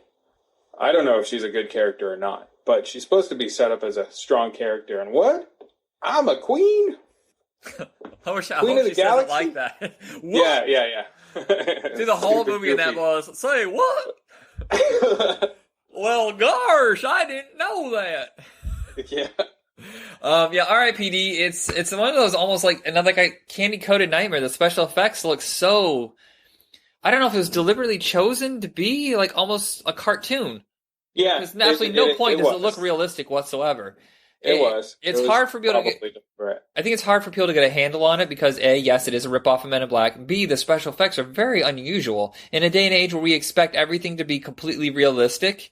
When you take like a cartoony comic book tone with it, people are like, well, that looks like crap. Well, these are ghosts, and their ghosts are representative of what they were in real life. So if you were a layabout, lazy, chubby guy in real life, you're going to be this corpulent, horrible, blobby dude in your ghost life, I guess. Yeah. And Kevin Bacon is wasted. So wasted. He's just there. It could have been anybody. It could have been Eric Roberts. It didn't matter. That's funny. Again, no disrespect to Eric Roberts. But he's one of those guys where it seems like the only mainstream roles he gets is, we just need a villain. He doesn't really have anything to do. He just needs to show up, do his thing, and move on. Eric Roberts, in recent years, has done a really awful Charles Band movie, and I don't even remember it. Just IMDb it and look for the correlation, Charles Band something. And it's just terrible. It's supposed to be a ghost movie, and it's shot on somebody's Hollywood mansion. Yeah, when's the last time Charles Band did anything noteworthy? It's been not since like Paramount canceled his contract in the 90s for embezzling. Not embezzling. What? He did? And I don't know if you count embezzling. It's like that thing with Franchise Pictures where he would tell Paramount he was spending like, I'm going to spend $800,000 on this. You're going to give me $400,000. That's the Asylum system too. The Asylum does that. Yeah, but they don't get their money from someone else. Someone else doesn't distribute their stuff, do they? Yeah, Sci-Fi Channel has a deal with the Asylum. Have they been busted on it yet? I don't know. I was going to say, because he got busted, because I think the one that really stood out was he shot a movie called Lurking Fear, H.P. Lovecraft. Right. He shot it for $115,000, and he told Paramount that he spent like $500,000 or whatever, and then he just pocketed the extra $300,000. Yeah, that's what the head of Asylum does. Yeah, and then Paramount said, "Okay, well, guess what? You have no distribution anymore," and that's why the company went completely down the tubes. Not that they were really high level anyway, but at least they had a few movies here and there. Were like, "Oh, well, that's an interesting concept." Or they had decent effects, or at least they had one name actor or director. Yeah. After that, it was like, "Oh, we have $50,000. We're gonna make Evil Bong 4." Or The Return of the Killer Eye. They had Ginger Dead Man versus the Killer Bong or Evil Bong. Yeah, that's I don't like these versus movies. They're just cheap concepts. It's like, oh, what franchises do we have that are stagnant that we can put together to try to get a couple extra bucks out of? The only thing that anybody ever demanded and really wanted was Jason versus Freddy. Everything after that, Aliens versus Predator. Well, okay. Before that was like the Universal Monsters meeting. Oh yeah, that's different. So yeah. I mean that's different. That's not a wrestling match.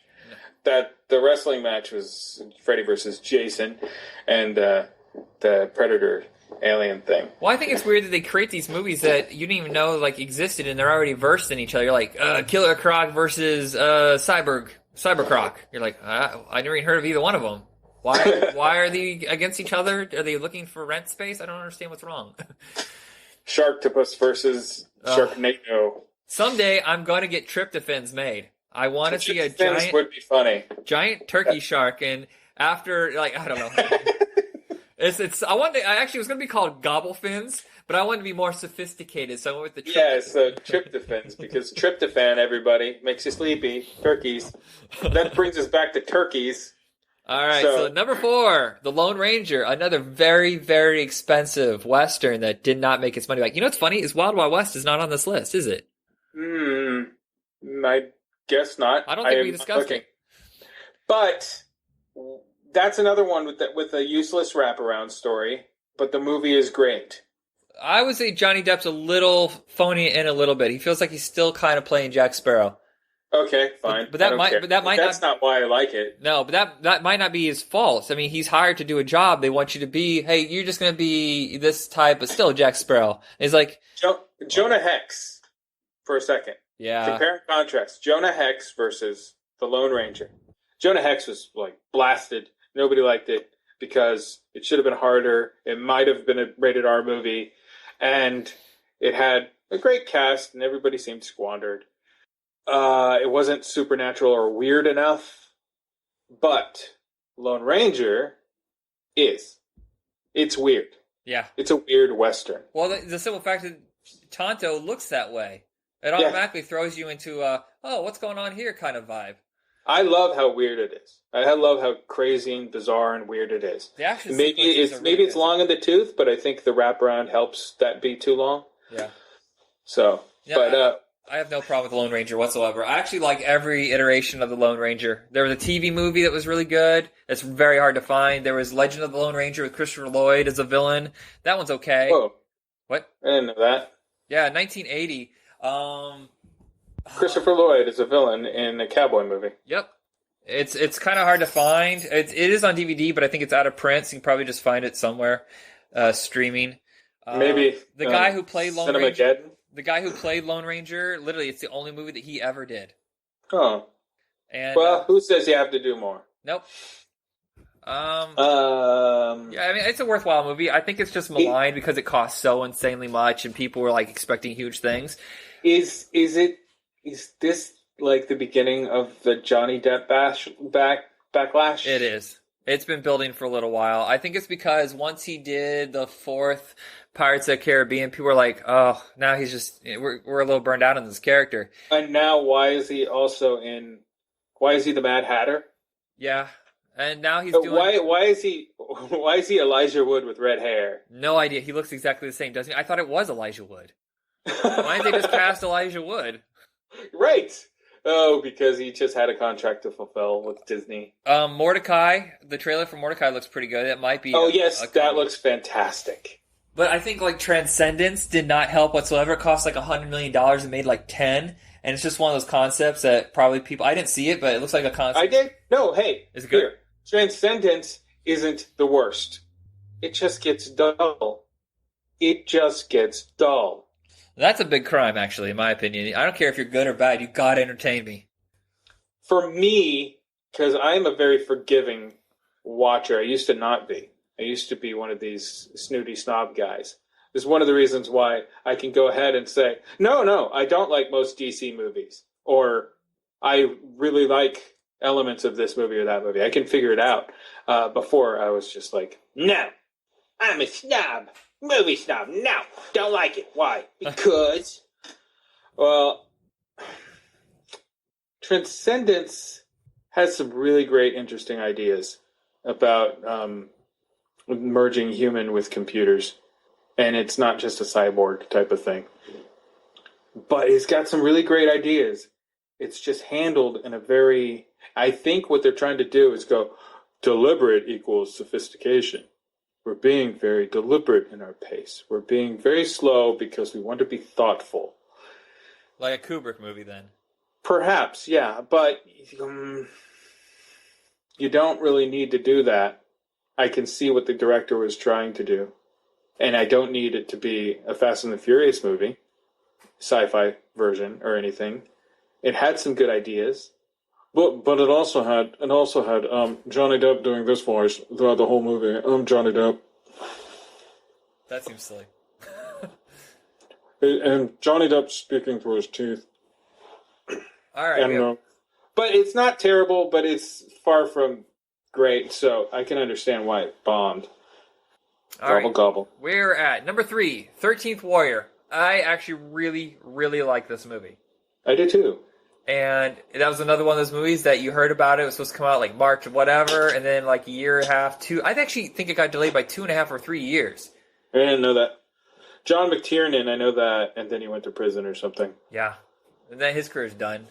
Because not just because of that, because I think because of Rollerball, so bad.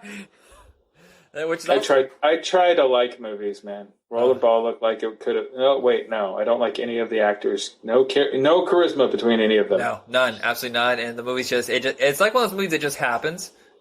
It's just like, it exists. That's all there is to it. It just happened.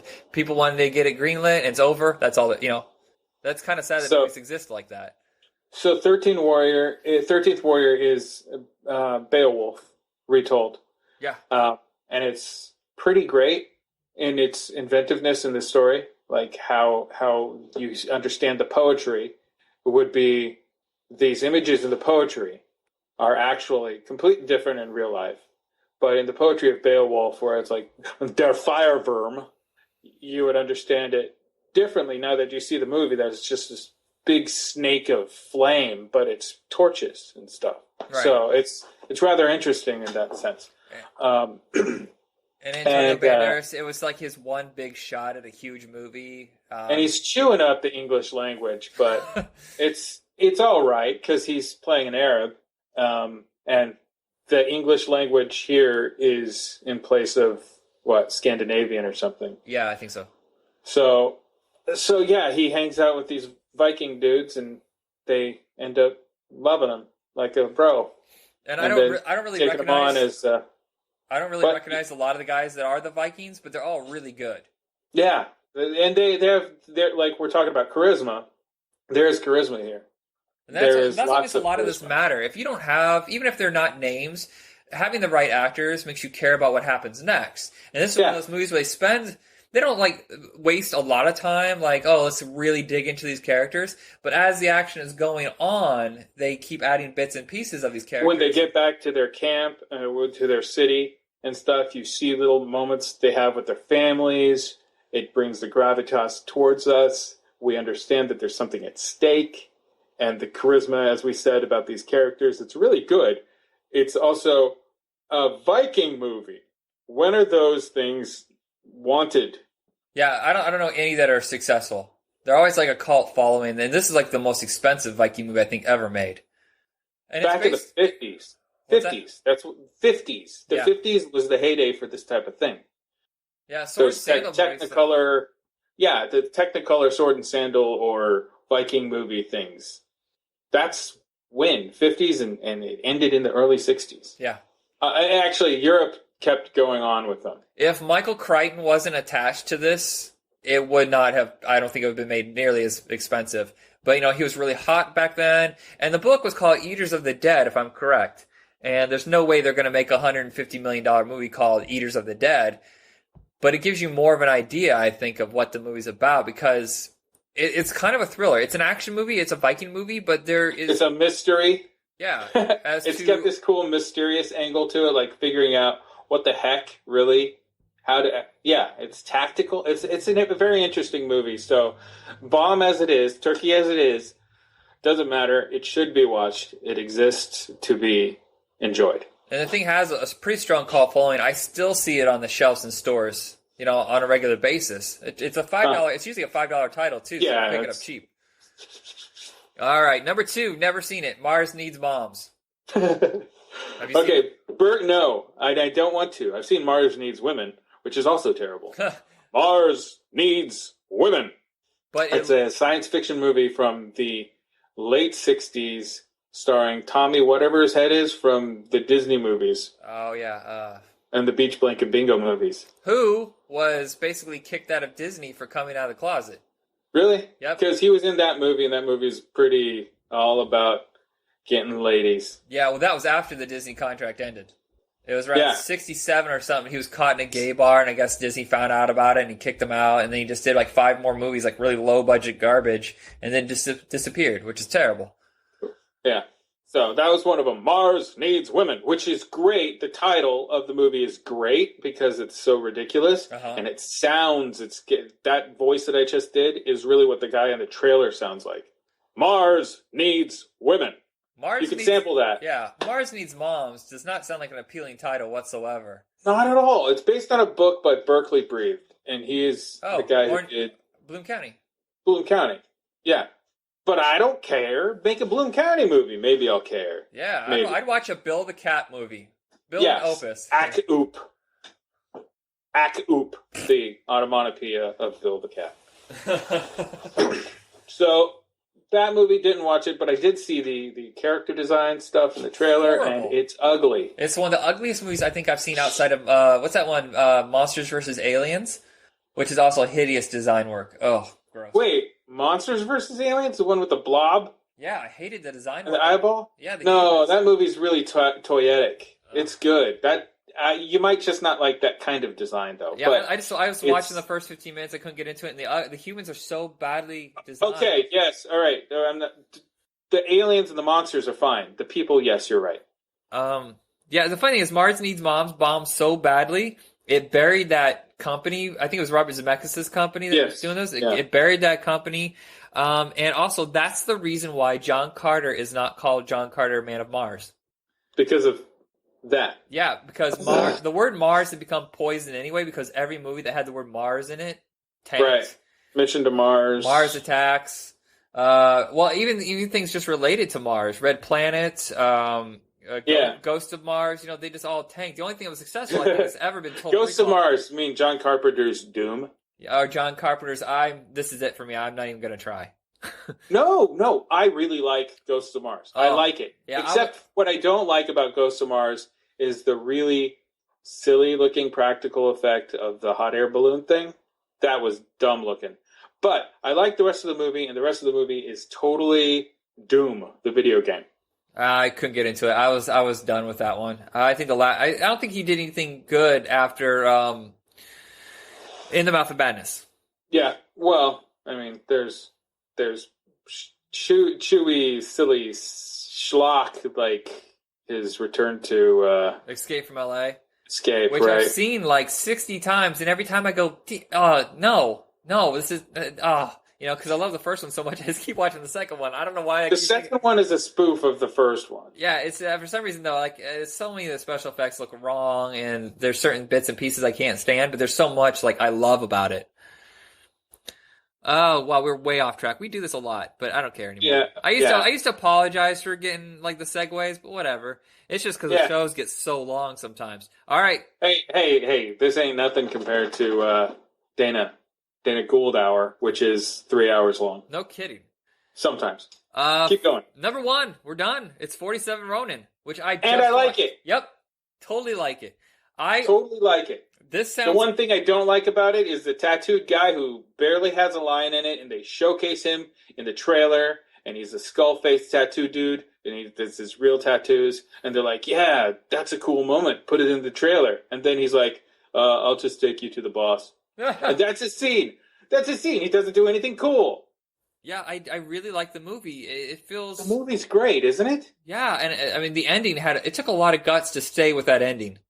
I mean, I don't want to ruin it for anybody, but let's just say it's not a happy ending. Or is it?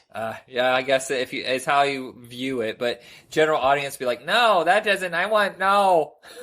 And I don't think he does any like old school Keanu or dumb stuff that people say Keanu is guilty of all the time, but he's not. He's just very somber. Yeah, he seems very hurt in the movie, like emotionally, physically. Oh, and he is. He just if you know the backstory of the character, yeah, you understand when they reveal that stuff. And that's another movie that sat around for like 2.5 years. Oh, that had to do with effects.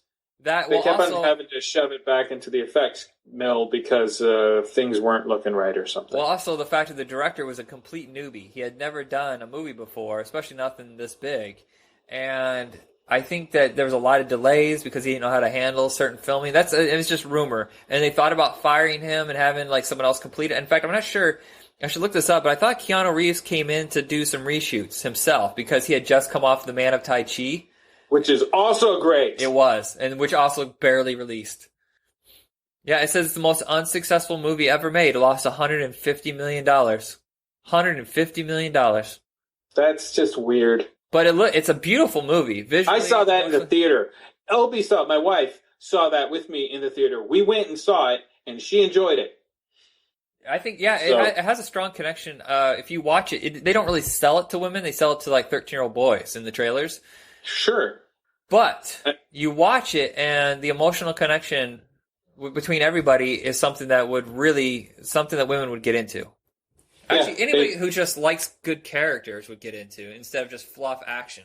It's not Crouching Tiger, Hidden Dragon. It's not boring. It's not dull. It has a brisk pace. It's good. It's got really interesting CG special effects and some practical. It's good. It's a good film. I will say and this. It shouldn't be a flop. I watched this and Godzilla back to back, the new Godzilla. Mm-hmm. And I will say this is going to dig me a big, big hole. I did not care what was going on in Godzilla. I liked some of the action sequences, but once I hate it when I get tired and I can't remember someone's name. Star of Breaking Bad. Come on. Yeah, Bryan Cranston. Thank you, Bryan Cranston. Once he's not really in the picture anymore, I don't care. And I went back thinking, you know what? I was more absorbed by 47 Ronin than I was by Godzilla by any means. It was a competently made film, but I didn't care.